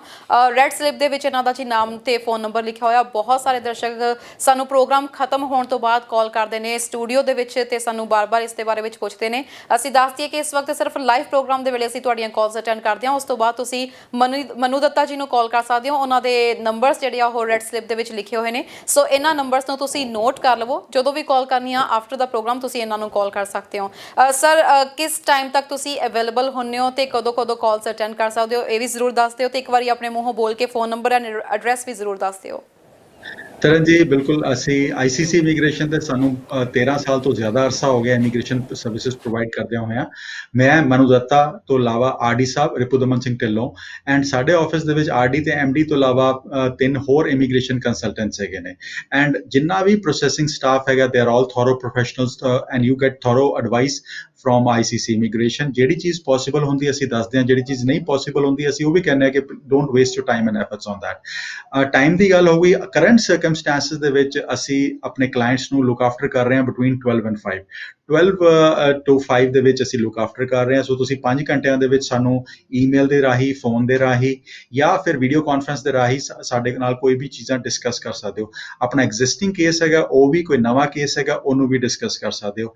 ਐਂਡ ਜਿੰਨਾ ਸਾਡੀ ਸਾਰੀ ਟੀਮ ਰਿਮੋਟਲੀ ਕੰਮ ਕਰ ਰਹੀ ਹੈ and we are working for our clients even in the current circumstances. So Monday to Saturday 12 ਤੋਂ 5 ਦੇ ਵਿੱਚ ਤੁਸੀਂ ਸਾਨੂੰ you can always reach us out at 9054612424 ਜਾਂ ਫਿਰ ਈਮੇਲ ਕਰ ਸਕਦੇ ਹੋ at info@iccc.immigration.ca info@iccc.immigration.ca ਜਾਂ ਫਿਰ WhatsApp ਨੰਬਰ ਤੇ ਸਾਨੂੰ ਰੀਚ ਆਊਟ ਕਰ ਸਕਦੇ ਹੋ at 6478509000 6478509000 ਤੇ। ਸਾਡਾ ਹੁਣ ਸਮਾਂ ਵੀ ਇਜਾਜ਼ਤ ਲੈਣ ਦਾ ਹੋ ਗਿਆ ਤੇ ਮੈਂ ਆਪਣੇ ਦਰਸ਼ਕਾਂ ਨੂੰ ਦੱਸ ਦੇਵਾਂ ਕਿ ਸਰ ਪਰ ਇਜਾਜ਼ਤ ਲੈਣ ਤੋਂ ਪਹਿਲਾਂ ਲਾਸਟ ਕਾਲ ਅਟੈਂਡ ਕਰ ਲੈਂਦੇ ਹਾਂ। ਚਲੋ ਲਾਸਟ ਕਾਲ ਸਾਡੀ ਜਿਹੜੀ ਆ ਉਹ ਅਸੀਂ ਅਟੈਂਡ ਕਰ ਲਈਏ, ਇਹਨਾਂ ਦਾ ਸਵਾਲ ਲੈ ਲਈਏ। ਹੈਲੋ ਹੈਲੋ ਸਤਿ ਸ਼੍ਰੀ ਅਕਾਲ ਜੀ। ਆਪਣੇ ਟੀਵੀ ਸਕਰੀਨ ਦੀ ਪਲੀਜ਼ ਆਵਾਜ਼ ਨੂੰ ਥੋੜਾ ਜਿਹਾ ਘੱਟ ਕਰਕੇ ਗੱਲ ਕਰੋ। ਹਾਂਜੀ, ਕਿੱਥੋਂ ਬੋਲ ਰਹੇ ਹੋ? ਅਸੀਂ ਬਾਥਰੋਕ ਤੋਂ ਬੋਲਦੇ ਪਏ। ਹਾਂਜੀ ਮੈਮ, ਦੱਸੋ ਕੀ ਪੁੱਛਣਾ ਚਾਹੁੰਦੇ ਹੋ? ਮੈਮ ਐਕਚੁਅਲੀ ਨਾ ਮੈਂ ਸਟੂਡੈਂਟ ਵੀਜ਼ਾ ਤੇ ਆਈ ਸੀ ਤੇ ਮੈਂ ਆਪਣੇ ਹਸਬੈਂਡ ਦਾ ਅਪਲਾਈ ਕਰਨਾ ਜੀ। ਹਾਂਜੀ, ਤੇ ਮੈਂ ਜਸਟ ਲਾਈਕ ਮੈਰਿਜ ਤੋਂ ਬਾਅਦ ਸਿਰਫ 15 ਦਿਨ ਉੱਥੇ ਰਹੀ ਸੀਗੀ। ਤੇ ਮਤਲਬ ਕਿ ਕਦੋਂ ਕੁ ਤੱਕ ਕਰ ਸਕਦੇ ਅਪਲਾਈ ਉਹਨਾਂ ਦਾ? ਜੀ, ਤੁਸੀਂ ਟੀਵੀ ਸਕਰੀਨ ਤੇ ਆਨਸਰ ਸੁਣ ਸਕਦੇ ਹੋ। ਕਾਲ ਕੀਤੀ ਉਹਦੇ ਲਈ ਬਹੁਤ ਬਹੁਤ ਧੰਨਵਾਦ ਜੀ ਸਰ। ਜੀ ਇਹਨਾਂ ਨੇ ਦੁਬਾਰਾ ਸਵਾਲ ਤੁਹਾਨੂੰ ਰਿਪੀਟ ਕਰਨਾ ਪੈਣਾ। ਇਹਨਾਂ ਨੇ ਕਿਹਾ ਸਟੱਡੀ ਪਰਮਿਟ ਤੇ ਆਏ ਸੀ ਜੀ, ਸਟੱਡੀ ਵੀਜ਼ਾ ਤੇ ਆਏ ਸੀ ਤੇ ਉਹ ਹੁਣ ਆਪਣੇ ਸਪਾਊਸ ਦਾ ਵੀਜ਼ਾ ਅਪਲਾਈ ਕਰਨਾ ਚਾਹੁੰਦੇ ਨੇ ਤੇ ਉਹ ਕਹਿੰਦੇ ਨੇ ਕਿ ਸਿਰਫ 15 ਦਿਨ ਲਈ ਹੀ ਉਹ ਉਹਨਾਂ ਦੇ ਨਾਲ ਉੱਥੇ ਰਹੇ ਸਨ। ਸੋ ਕਦੋਂ ਤੱਕ ਅਪਲਾਈ ਕਰ ਸਕਦੇ ਨੇ? ਓਕੇ, ਜੇ ਇਹ ਵੀਜ਼ਾ ਲੱਗਣ ਤੋਂ ਪਹਿਲਾਂ ਇਹਨਾਂ ਨੇ ਇਨਫੋਰਮ ਕੀਤਾ ਸੀਗਾ ਜਾਂ ਈਵਨ ਵੀਜ਼ਾ ਲੱਗਣ ਤੋਂ ਬਾਅਦ ਇਨਫੋਰਮ ਕੀਤਾ ਸੀਗਾ ਕਿ ਚੇਂਜ ਆਫ ਸਰਕਮਸਟੈਂਸਿਸ ਹੋ ਚੁੱਕੇ ਨੇ, ਇਹ ਕਾਫੀ ਅਹਿਮ ਚੀਜ਼ ਹੈਗੀ ਹੈ। ਬਿਕੋਜ਼ ਉੱਥੇ ਜਿਹੜੇ ਏਜੰਟ ਬੈਠੇ ਹੋਏ ਨੇ ਉਹ ਰਿਕਮੈਂਡ ਕਰਦੇ ਨੇ ਕਿ ਜੇ ਵੀਜ਼ਾ ਲੱਗ ਗਿਆ ਜੀ ਉਸ ਤੋਂ ਬਾਅਦ ਵਿਆਹ ਕਰ ਲਓ ਤੇ ਤੁਹਾਨੂੰ ਦੱਸਣ ਦੀ ਵੀ ਲੋੜ ਨਹੀਂ ਹੈਗੀ, ਤੁਸੀਂ ਉੱਥੇ ਚਲੇ ਜਾਓ। ਸੋ ਬੇਸਿਕਲੀ ਜਦੋਂ ਵੀ ਤੁਹਾਡਾ ਵੀਜ਼ਾ ਲੱਗ ਕੇ ਪਾਸਪੋਰਟ ਤੇ ਆਉਂਦਾ ਤੇ ਨਾਲ ਲੈਟਰ ਆਉਂਦੀ ਹੈਗੀ ਹੈ ਕਿ ਉਹਦੇ ਤੇ ਲਿਖਿਆ ਹੁੰਦਾ ਹੈ ਕਲੀਅਰਲੀ ਕਿ ਜੇ ਕੋਈ ਚੇਂਜ ਆਫ ਸਰਕਮਸਟੈਂਸਿਸ ਹੈਗੇ ਨੇ before travelling you should inform us. So ਜੇ ਇਹਨਾਂ ਨੇ ਇਨਫੋਰਮ ਨਹੀਂ ਕੀਤਾ ਐਂਡ ਵੀਜ਼ਾ ਲੱਗਣ ਤੋਂ ਬਾਅਦ ਇਹਨਾਂ ਦਾ ਵਿਆਹ ਹੋਇਆ ਨਾ, ਇਹਨਾਂ ਨੇ ਪੋਰਟ ਆਫ ਐਂਟਰੀ ਤੇ ਇਨਫੋਰਮ ਕੀਤਾ ਤੇ ਇਟ ਵੁੱਡ ਬੀ ਅਪਲਾਈ ਤਾਂ ਕਰ ਸਕਣਗੇ ਬਟ ਆਫਿਸਰ ਸ਼ੱਕ ਦੀ ਨਿਗਾਹ ਦੇ ਨਾਲ ਦੇਖੇਗਾ। So basically it is her fault ਜੇ ਇਹੋ ਜਿਹੀ ਸਰਕਮਸਟੈਂਸਿਸ ਦੇ ਵਿੱਚ ਇਹ ਆ ਗਏ ਨੇ। ਹਾਂ, ਜੇ ਇਹਨਾਂ ਨੇ ਆਪਣੀ ਫਾਈਲ ਦੇ ਵਿੱਚ ਮੈਂਸ਼ਨ ਕੀਤਾ ਸੀਗਾ ਕਿ ਸਪਾਊਸ ਇਹਨਾਂ ਦੀ ਮੈਰਿਜ ਹੋ ਚੁੱਕੀ ਹੈ ਐਂਡ ਸਪਾਊਸ ਇੰਡੀਆ ਦੇ ਵਿੱਚ ਹੈਗੇ ਨੇ ਤੇ ਸਪਾਊਸ ਦਾ ਵੀਜ਼ਾ ਅੱਜ ਵੀ ਲੱਗ ਸਕਦਾ ਹੈ। ਕੁਝ ਸਰ ਇੱਕ ਫੇਸਬੁੱਕ ਦੇ ਉੱਤੇ ਬਹੁਤ ਦੂਰੋਂ ਬੈਠੇ ਸਾਨੂੰ ਕੁਝ ਦਰਸ਼ਕਾਂ ਨੇ ਦੋ ਕੁਐਸਚਨਸ ਪੁੱਟ ਕੀਤੇ ਆ। ਇੱਕ ਨੇ ਤਾਂ ਪੁੱਛਿਆ ਕਿ ਉਹਨਾਂ ਨੇ 23 ਮਾਰਚ 2020 ਨੂੰ ਆਪਣੀ ਡੋਮੈਸਟਿਕ ਵਰਕਰ ਦੇ ਵਜੋਂ ਫਾਈਲ ਅਪਲਾਈ ਕੀਤੀ ਸੀ ਬਾਈ DHL ਤੇ ਕੀ ਇਹ ਫਾਈਲਸ ਪ੍ਰੋਸੈਸ ਹੋ ਰਹੀਆਂ ਨੇ? Domestic worker means as a caregiver ਇਹਨਾਂ ਨੇ ਫਾਈਲ ਪੁੱਟ ਅਪ ਕੀਤੀ ਸੀਗੀ। ਡੋਮੈਸਟਿਕ ਵਰਕਰ ਵਜੋਂ ਉਹਨਾਂ ਨੇ 23 ਮਾਰਚ 2020 ਨੂੰ ਬਾਈ DHL ਸੋ ਜੀ ਜੇ LMIA ਵਾਸਤੇ ਫਾਈਲ ਲਗਾਈ ਸੀਗੀ, LMIA ਸਰਵਿਸ ਕੈਨੇਡਾ ਉਸੇ ਤਰ੍ਹਾਂ ਕੰਮ ਕਰ ਰਿਹਾ ਜੀ। ਐਂਡ ਜੇ ਵਰਕ ਪਰਮਿਟ ਵਾਸਤੇ ਅਪਲਾਈ ਕੀਤਾ ਸੀਗਾ, ਇਹਨਾਂ ਨੇ ਐਪਲੀਕੇਸ਼ਨ ਲਗਾਈ ਸੀਗੀ ਤੇ ਐਪਲੀਕੇਸ਼ਨ ਵਰਕ ਪਰਮਿਟ ਦੀ ਪ੍ਰੋਸੈਸ ਹੋ ਰਹੀ ਹੈ, ਬਟ ਡਿਸੀਜਨਸ ਇਹ ਸਿਚੁਏਸ਼ਨ ਖੁੱਲਣ ਤੋਂ ਬਾਅਦ ਉਹਨਾਂ ਦਾ ਕੋਲ ਡਿਸੀਜਨ ਆਏਗਾ। ਜਿਹਨੇ ਪੁੱਛਿਆ ਕਿ ਉਹ ਲਾਸਟ ਈਅਰ ਇੱਥੇ ਆਏ ਸੀ ਤੇ ਉਹਨਾਂ ਨੇ ਰਿਫਿਊਜੀ ਕੇਸ ਲਗਾਇਆ ਹੋਇਆ ਹੈ, ਉਹਨਾਂ ਦਾ ਵੱਡਾ ਬੇਟਾ ਇੰਡੀਆ ਵਿੱਚ ਹੈ ਤੇ ਉਹਨੂੰ ਕਿਵੇਂ ਬੁਲਾ ਸਕਦੇ ਨੇ? ਜੀ ਜੇ ਰਿਫਿਊਜੀ ਕੇਸ ਲਗਾਇਆ ਤੇ ਵੱਡਾ ਬੇਟਾ ਤਾਂ would probably I don't know ਉਹਨਾਂ ਦੀ ਏਜ ਕਿੰਨੀ ਹੈਗੀ ਹੈ। ਹਾਂ, ਇਹ ਦੋ ਚੀਜ਼ਾਂ ਦੇ ਉੱਤੇ ਡਿਪੈਂਡ ਕਰੇਗਾ ਜੀ। ਉਹ ਬੱਚੇ ਦੇ ਕੋਲ ਸਿਰਫ visit visa could be a possibility, ਜਾਂ ਸੈਕੰਡ ਆਪਸ਼ਨ ਰਹੇਗੀ ਜਦੋਂ ਇਹਨਾਂ ਦਾ ਕੇਸ ਥਰੂ ਹੋ ਜਾਏਗਾ ਤੇ ਇਹਨਾਂ ਦੇ ਆਪਣੀ ਸਪਾਂਸਰਸ਼ਿਪ ਦੇ ਵਿੱਚ ਇਹਨਾਂ ਦੀ ਜੇ ਇਨਫੋਰਮੇਸ਼ਨ ਮੈਂਸ਼ਨ ਕੀਤੀ ਹੋਈ ਹੈ ਆਪਣੇ ਬੇਟੇ ਬਾਰੇ ਤੇ ਉਹ ਐਪਲੀਕੇਸ਼ਨ ਪ੍ਰੋਸੈਸ ਹੋ ਸਕੇਗੀ, ਪ੍ਰੋਵਾਈਡਡ ਉਹਦੀ ਏਜ ਉਸ ਟਾਈਮ ਪਰਮਿਟ ਕਰਦੀ ਪਈ ਹੈ। ਜੀ ਬਿਲਕੁਲ ਸਰ, ਅੱਜ ਤੁਸੀਂ ਕਾਫੀ ਸਾਡੇ ਦਰਸ਼ਕਾਂ ਦੇ ਸਵਾਲਾਂ ਦੇ ਜਵਾਬ ਦਿੱਤੇ, ਉਹਦੇ ਲਈ ਤੁਹਾਡਾ ਬਹੁਤ ਬਹੁਤ ਧੰਨਵਾਦ। ਪਰ ਜਾਣ ਤੋਂ ਪਹਿਲਾਂ ਦਰਸ਼ਕਾਂ ਨੂੰ ਕੀ ਕਹਿਣਾ ਚਾਹੋਗੇ? ਤਰਨ ਜੀ, ਇੱਕੋ ਚੀਜ਼ ਕਿ ਕਰੰਟ ਸਰਕਮਸਟੈਂਸਸ ਅਨਪ੍ਰੈਸੀਡੈਂਟਡ ਸੀਗੀਆਂ। Nobody thought that these circumstances we would have to face this, but ਜਿਹੜੀ ਰੀਸੈਂਟ ਸਟੇਟਮੈਂਟਸ ਇਮੀਗ੍ਰੇਸ਼ਨ ਮਿਨਿਸਟਰ ਦੇ ਤੋਂ ਆਈਆਂ ਕਿ we continue to rely on immigration, which is a very very encouraging statements. Second, ਉਹਨਾਂ ਨੇ ਕਿਹਾ ਕਿ immigration would be a economic driver. This is again a very very constructive statement and this reads all. And ਤੀਸਰੀ ਜਿਹੜੀ ਉਹਨਾਂ ਨੇ statement ਦਿੱਤੀ ਹੈ ਕਿ ਵਰਕਰ ਟੂ ਰਿਟਾਇਰੀ ਰੇਸ਼ੋ ਜਿਹੜੀ ਹੈਗੀ ਹੈ ਉਹ ਡਿਕਲਾਈਨ ਹੁੰਦੀ ਜਾ ਰਹੀ ਹੈ। ਸੋ ਵਰਕਰਸ ਘਟਦੇ ਜਾ ਰਹੇ ਨੇ, ਰਿਟਾਇਰੀਜ਼ ਵੱਧਦੇ ਜਾ ਰਹੇ ਨੇ, which is again which says that ਕਿ ਆਉਣ ਵਾਲੇ ਸਮੇਂ ਦੇ ਵਿੱਚ ਇਮੀਗ੍ਰੇਸ਼ਨ ਦੇ ਉੱਤੇ ਕੈਨੇਡੀਅਨ ਇਕਨੋਮੀ ਰਿਲਾਈ ਕਰੇਗੀ। ਸੋ ਇੱਕੋ ਚੀਜ਼ ਕਿ immigration is a way to go, ਚਾਹੇ ਤੁਸੀਂ ਬਿਜ਼ਨਸਮੈਨ ਹੈਗੇ ਹੋ, ਚਾਹੇ ਤੁਸੀਂ ਐਕਸਪ੍ਰੈਸ ਐਂਟਰੀ ਦੇ ਵਿੱਚ ਫਾਈਲ ਲਗਾਈ ਹੋਈ ਹੈ ਜਾਂ ਲਗਾਉਣਾ ਚਾਹੁੰਦੇ ਹੋ, ਤੇ ICC ਇਮੀਗ੍ਰੇਸ਼ਨ ਤੇ ਤੁਸੀਂ you can always consult us and we will revert back to you within ਜੇ 12 to 5 ਦੇ ਵਿੱਚ। ਜੇ ਤੁਹਾਡੀ ਈਮੇਲਸ ਹੈਗੀਆਂ ਤਾਂ ਵੀ ਰਿਵਰਟ ਹੋਊਗਾ, ਜੇ ਤੁਸੀਂ ਫੋਨ ਕਰੋਗੇ ਤਾਂ ਵੀ ਰਿਵਰਟ ਹੋਏਗਾ। ਐਂਡ ਇੱਕ ਖਾਸ ਕਰ ਜਾਣ ਤੋਂ ਪਹਿਲਾਂ ਇੱਕੋ ਚੀਜ਼ ਕਹਿਣਾ ਚਾਹਾਂਗਾ, ਜਿੰਨੇ ਇੰਟਰਨੈਸ਼ਨਲ ਸਟੂਡੈਂਟਸ ਕੱਲੇ ਓਨਟਾਰੀਓ PNP ਦੇ ਉੱਤੇ ਰਿਲਾਈ ਕਰਕੇ ਬੈਠੇ ਹੋਏ ਸੀਗੇ, ਉਹਨਾਂ ਨੂੰ ਬਹੁਤ ਸਾਰੇ ਸਟੂਡੈਂਟਸ ਇਹੋ ਜਿਹੇ ਹੈਗੇ ਨੇ ਜਿਹੜੇ ਟੈਕਨੀਕਲ ਕੰਮ ਕਰਦੇ ਨੇ, ਰੋਜਰਸ ਦੇ ਵਿੱਚ, ਬੈਲ ਦੇ ਵਿੱਚ, ਜਾਂ ਇਹੋ ਜਿਹੀ ਕੰਪਨੀਜ਼ ਦੇ ਵਿੱਚ ਇੰਪਲੋਇਡ ਹੈਗੇ ਨੇ ਐਜ਼ ਅ ਕੰਟਰੈਕਟਰ। ਉਹਨਾਂ ਨੂੰ ਕਹੂੰਗਾ ਕਿ ਥਿੰਕ ਅਬਾਊਟ ਯੋਰ ਪਲਾਨ। ਜੇ ਤੁਸੀਂ 380 ਦੇ ਸਕੋਰ ਦੇ ਉੱਤੇ ਜਾਂ 400 ਥੱਲੇ ਸਕੋਰ ਦੇ ਉੱਤੇ ਸਿਰਫ ਓਨਟਾਰੀਓ PNP ਟ੍ਰੇਡ ਦੇ ਉੱਤੇ ਸੋਚ ਕੇ ਬੈਠੇ ਸੀਗੇ ਕਿ ਪਿਕ ਹੋ ਜਾਏਗਾ, you have to plan your future and do not waste your time. ਜੇ ਤੁਹਾਡਾ ਟਾਈਮ 1.25 ਸਾਲ ਤੋਂ ਉੱਪਰ ਰਹਿੰਦਾ ਹੈਗਾ, ਹਲੇ 1 ਸਾਲ ਤੋਂ ਉੱਪਰ ਰਹਿੰਦਾ ਹੈ, ਤੇ ICC ਇਮੀਗ੍ਰੇਸ਼ਨ ਦੇ ਨਾਲ ਜ਼ਰੂਰ ਕੰਟੈਕਟ ਕਰੋ। ਐਂਡ ਕੁਝ ਪ੍ਰੋਵਿੰਸਸ ਖੁੱਲਣੇ ਸ਼ੁਰੂ ਹੋ ਗਏ ਨੇ, ਜਿਸ ਤਰ੍ਹਾਂ Atlantic provinces, New Brunswick, Nova Scotia have started opening up. So ਜੇ ਉੱਥੇ ਤੁਹਾਨੂੰ ਕੋਈ ਹੈਲਪ ਦੀ ਲੋੜ ਹੈਗੀ ਹੈ ਤੇ ICC ਇਮੀਗ੍ਰੇਸ਼ਨ ਦੀ ਟੀਮ ਦੇ ਨਾਲ ਸੰਪਰਕ ਕਰੋ and we can assist you. ਸਾਡੇ ਕੋਲ ਹਲੇ ਵੀ ਕੁਝ ਇੰਪਲੋਇਰਸ ਹੈਗੇ ਨੇ, ਕੁਝ ਜੌਬ ਓਪਨਿੰਗਸ ਹੈਗੀਆਂ ਜਿੱਥੇ ਤੁਸੀਂ ਜਾ ਕੇ 1 ਸਾਲ ਕੰਮ ਕਰਨ ਤੋਂ ਬਾਅਦ ਆਰਾਮ ਦੇ ਨਾਲ PR ਵਾਸਤੇ ਅੰਡਰ PNP ਪ੍ਰੋਗਰਾਮਸ ਕੁਆਲੀਫਾਈ ਕਰ ਸਕਦੇ ਹੋ। ਹੈਗਾ ਤਾਂ ਵੀ ਤੁਸੀਂ ਕੁਆਲੀਫਾਈ ਕਰ ਸਕੋਗੇ। ਜੇ ਗ੍ਰੇਡ 12 ਦੇ ਨਾਲ ਹੈਗੇ ਹੋ ਤਾਂ ਵੀ ਤੁਸੀਂ ਕੁਆਲੀਫਾਈ ਕਰ ਸਕਦੇ ਹੋ। ਓਨਟਾਰੀਓ ਦੇ ਵਿੱਚ ਅੱਜ ਦੀ ਤਰੀਕ ਜੇ ਕਰੰਟ ਸਰਕਮਸਟੈਂਸਸ ਚੱਲ ਰਹੇ ਨੇ, ਲਾਸਟ ਡਰਾ 452 ਤੇ ਗਿਆ, ਮੈਂ ਕਹਿੰਦਾ 440 ਤੇ ਵੀ ਚਲਾ ਗਿਆ, ਤਾਂ ਵੀ ਜਿਹੜੇ ਗ੍ਰੇਡ 12 ਵਾਲੇ ਹੈਗੇ ਨੇ, ਈਵਨ 8777 ਹੋਇਆ, 1 ਸਾਲ ਕੰਮ ਵੀ ਕੀਤਾ ਹੋਇਆ, ਤਾਂ ਵੀ ਤੁਹਾਡਾ ਸਕੋਰ 425 ਤੇ ਲੈਂਡ ਕਰੇਗਾ। ਸੋ 425 ਜਾਂ 440 ਦੇ ਵਿੱਚ ਫਿਰ ਵੀ ਥੋੜਾ ਜਿਹਾ ਅੰਤਰ ਰਹੇਗਾ। ਸੋ ਉਸ ਟਾਈਮ ਤੇ ਜੇ ਤੇ ਤੁਹਾਡਾ EMPLOYER ਤੁਹਾਨੂੰ LMIA ਦੇਣ ਵਾਸਤੇ ਤਿਆਰ ਹੈਗਾ ਤੇ absolutely that circumstances would work for you, but do not rely on Ontario PNP alone under the employer driven stream. ਅਗਲੇ ਕੋਈ ਹੋਰ ਪ੍ਰੋਗਰਾਮ ਦੇ ਉੱਤੇ ਜ਼ਰੂਰ ਫੋਕਸ ਰੱਖੋ, ਸੀ ਕਿ ਕਿਹੜਾ ਪ੍ਰੋਗਰਾਮ ਤੁਹਾਡੇ ਵਾਸਤੇ ਬੈਸਟ ਵਰਕ ਕਰ ਸਕਦਾ।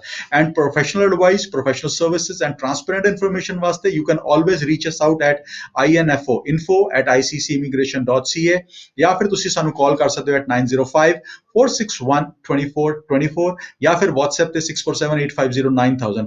And thanks a lot. Thank you very much, Taran ji, and it is always a pleasure coming on to your TV. Sir ਸਾਡੇ ਪ੍ਰੋਗਰਾਮ 'ਚ ਜੁੜਨ ਲਈ ਤੇ ਦਰਸ਼ਕਾਂ ਨੂੰ ਜਾਣਕਾਰੀ ਦੇਣ ਲਈ ਥੈਂਕ ਯੂ ਸੋ ਮਚ ਜੀ। ਸੋ ਦੋਸਤੋ ਇਹ ਸਨ ਮਨੂ ਦੱਤਾ ਜੀ ਜਿਨ੍ਹਾਂ ਨੇ ਕਿ ਤੁਹਾਡੇ ਸਵਾਲਾਂ ਦੇ ਜਵਾਬ ਦਿੱਤੇ। ਅਸੀਂ ਦੱਸਦੇ ਕਿ ਹਮਦਰਦ ਟੀਵੀ ਕਿਸੇ ਨੂੰ ਪ੍ਰਮੋਟ ਨਹੀਂ ਕਰ ਰਿਹਾ। ਇੱਕ ਕੰਸਲਟੈਂਟ ਨੂੰ ਬੁਲਾਉਣ ਦਾ ਮਕਸਦ ਇਹੀ ਹੁੰਦਾ, ਉਹ ਵੀ ਖਾਸ ਤੌਰ ਤੇ ਜਿਨ੍ਹਾਂ ਦਾ ਬਹੁਤ ਜ਼ਿਆਦਾ ਤਜਰਬਾ ਹੋਵੇ। ਅਸੀਂ ਕੋਸ਼ਿਸ਼ ਕਰਦੇ ਹੁੰਦੇ ਹਾਂ ਕਿ ਉਹਨਾਂ ਨੂੰ ਹੀ ਤੁਹਾਡੇ ਰੂਬਰੂ ਕੀਤਾ ਜਾਵੇ ਜੋ ਕਿ ਤੁਹਾਡੇ ਸਵਾਲਾਂ ਦੇ ਸਹੀ ਜਵਾਬ ਦੇ ਸਕਦੇ ਨੇ, ਕਿਉਂਕਿ ਮਕਸਦ ਇਹ ਹੈ ਕਿ ਤੁਸੀਂ ਬਹੁਤ ਸਾਰੇ ਪੈਸੇ ਖਰਚ ਕੇ ਇੱਥੇ ਆ ਰਹੇ ਹੋ ਜਾਂ ਆਉਣ ਵਾਲੇ ਹੋ। ਸੋ ਸਹੀ ਗਾਈਡੈਂਸ ਤੁਹਾਨੂੰ ਦੇਣਾ ਬਹੁਤ ਜ਼ਰੂਰੀ ਹੈ ਤਾਂ ਕਿ ਤੁਸੀਂ ਕਿਸੇ ਗਲਤ ਇਮੀਗ੍ਰੇਸ਼ਨ ਕੰਸਲਟੈਂਟ ਦੇ ਹੱਥਾਂ ਵਿੱਚ ਫਸ ਕੇ ਆਪਣਾ ਫਿਊਚਰ ਨਾ ਖਰਾਬ ਕਰ ਲਵੋ। ਸੋ ਇਸ ਪ੍ਰੋਗਰਾਮ ਦੇ ਜ਼ਰੀਏ, ਇਮੀਗ੍ਰੇਸ਼ਨ ਮੈਟਰਸ ਪ੍ਰੋਗਰਾਮ ਦੇ ਜ਼ਰੀਏ ਸਾਡੀ ਕੋਸ਼ਿਸ਼ ਇਹੀ ਹੁੰਦੀ ਹੈ ਕਿ ਤੁਹਾਨੂੰ ਵੱਧ ਤੋਂ ਵੱਧ ਇਮੀਗ੍ਰੇਸ਼ਨ ਪ੍ਰੋਸੈਸ ਸੰਬੰਧੀ ਜਾਣਕਾਰੀ ਦਿੱਤੀ ਜਾ ਸਕੇ। ਸੋ ਜੇਕਰ ਕਿਸੇ ਦੇ ਸਵਾਲ ਲੈਣੇ ਸਾਡੇ ਰਹਿ ਗਏ ਨੇ, ਸਾਨੂੰ ਫੇਸਬੁੱਕ ਤੇ ਕੁਝ ਦਰਸ਼ਕ ਸਾਨੂੰ ਸਾਨੂੰ ਭੇਜ ਰਹੇ ਸੀ ਸਾਨੂੰ ਕੁਝ ਕੁਐਸਚਨਸ। ਦੱਸ ਦਈਏ ਕਿ ਤੁਹਾਡੇ ਕੁਐਸਚਨਸ ਜ਼ਿਆਦਾ ਅਸੀਂ ਇਸ ਲਈ ਨਹੀਂ ਲੈਂਦੇ ਕਿਉਂਕਿ ਪੂਰੀ ਡਿਟੇਲ ਦੇ ਵਿੱਚ ਜਾਣਕਾਰੀ ਨਹੀਂ ਹੁੰਦੀ। ਡਿਟੇਲ 'ਚ ਜਾਣਕਾਰੀ ਨਾ ਹੋਣ ਦੇ ਕਾਰਨ ਅਸੀਂ ਨਹੀਂ ਚਾਹੁੰਦੇ ਕਿ ਤੁਹਾਨੂੰ ਕੋਈ ਗਲਤ ਜਿਹੜੀ ਆ ਉਹ ਜਾਣਕਾਰੀ ਦਿੱਤੀ ਜਾਵੇ। ਕੋਸ਼ਿਸ਼ ਕਰਿਆ ਕਰੋ ਕਿ ਲਾਈਵ ਪ੍ਰੋਗਰਾਮ ਵਿੱਚ ਫੋਨ ਕਰਕੇ ਤੁਸੀਂ ਜੋ ਜਾਣਕਾਰੀ ਲੈਣਾ ਚਾਹੁੰਦੇ ਹੋ ਉਹ ਤੁਸੀਂ ਜਾਣਕਾਰੀ ਲਵੋ। ਤੇ ਇਹ ਪ੍ਰੋਗਰਾਮ ਹੁਣ ਲਾਈਵ ਇੱਥੇ ਹੀ ਖਤਮ ਹੋ ਰਿਹਾ ਤੇ ਇਸ ਤੋਂ ਬਾਅਦ ਜੇਕਰ ਤੁਸੀਂ ਕਾਲ ਕਰਨਾ ਚਾਹੁੰਦੇ ਹੋ ਤਾਂ ਮਨੂ ਦੱਤਾ ਜੀ ਦੇ ਨੰਬਰਸ ਦੇ ਉੱਤੇ ਕਾਲ ਕਰ ਸਕਦੇ ਹੋ। ਨੰਬਰਸ ਤੁਹਾਡੇ ਕੋਲ ਪਹੁੰਚ ਹੀ ਚੁੱਕੇ ਨੇ ਤੇ ਜੇਕਰ ਨਹੀਂ ਪਹੁੰਚੇ, ਫੇਸਬੁੱਕ ਦੇ ਉੱਤੇ ਪ੍ਰੋਗਰਾਮ ਨੂੰ ਸਕਰੋਲ ਬੈਕ ਕਰਕੇ ਉੱਥੇ ਤੁਸੀਂ ਨੰਬਰਸ ਦੇਖ ਸਕਦੇ ਹੋ। ਫਿਲਹਾਲ ਪ੍ਰੋਗਰਾਮ ਦੇਖਣ ਲਈ ਬਹੁਤ ਬਹੁਤ ਧੰਨਵਾਦ। 6 ਵਜੇ ਫਿਰ ਹਾਜ਼ਰ ਹੋਵਾਂਗੇ ਦੇਸ਼ ਦੁਨੀਆ ਦੇ ਅਪਡੇਟਸ ਦੇ ਨਾਲ, ਤਾਜ਼ਾ ਖਬਰਾਂ ਦੇ ਨਾਲ। ਤੇ ਫਿਲਹਾਲ ਇਜਾਜ਼ਤ ਦਿਵੋ, ਕੱਲ ਨੂੰ 3 ਤੋਂ ਲੈ ਕੇ 4 ਵਜੇ ਤੱਕ ਹੈਲਥ ਸੰਬੰਧੀ ਗੱਲਬਾਤ ਕਰਾਂਗੇ। ਦੇਖਦੇ ਰਹੋ ਹਮਦਰਦ ਟੀਵੀ। ਸਤਿ ਸ਼੍ਰੀ ਅਕਾਲ।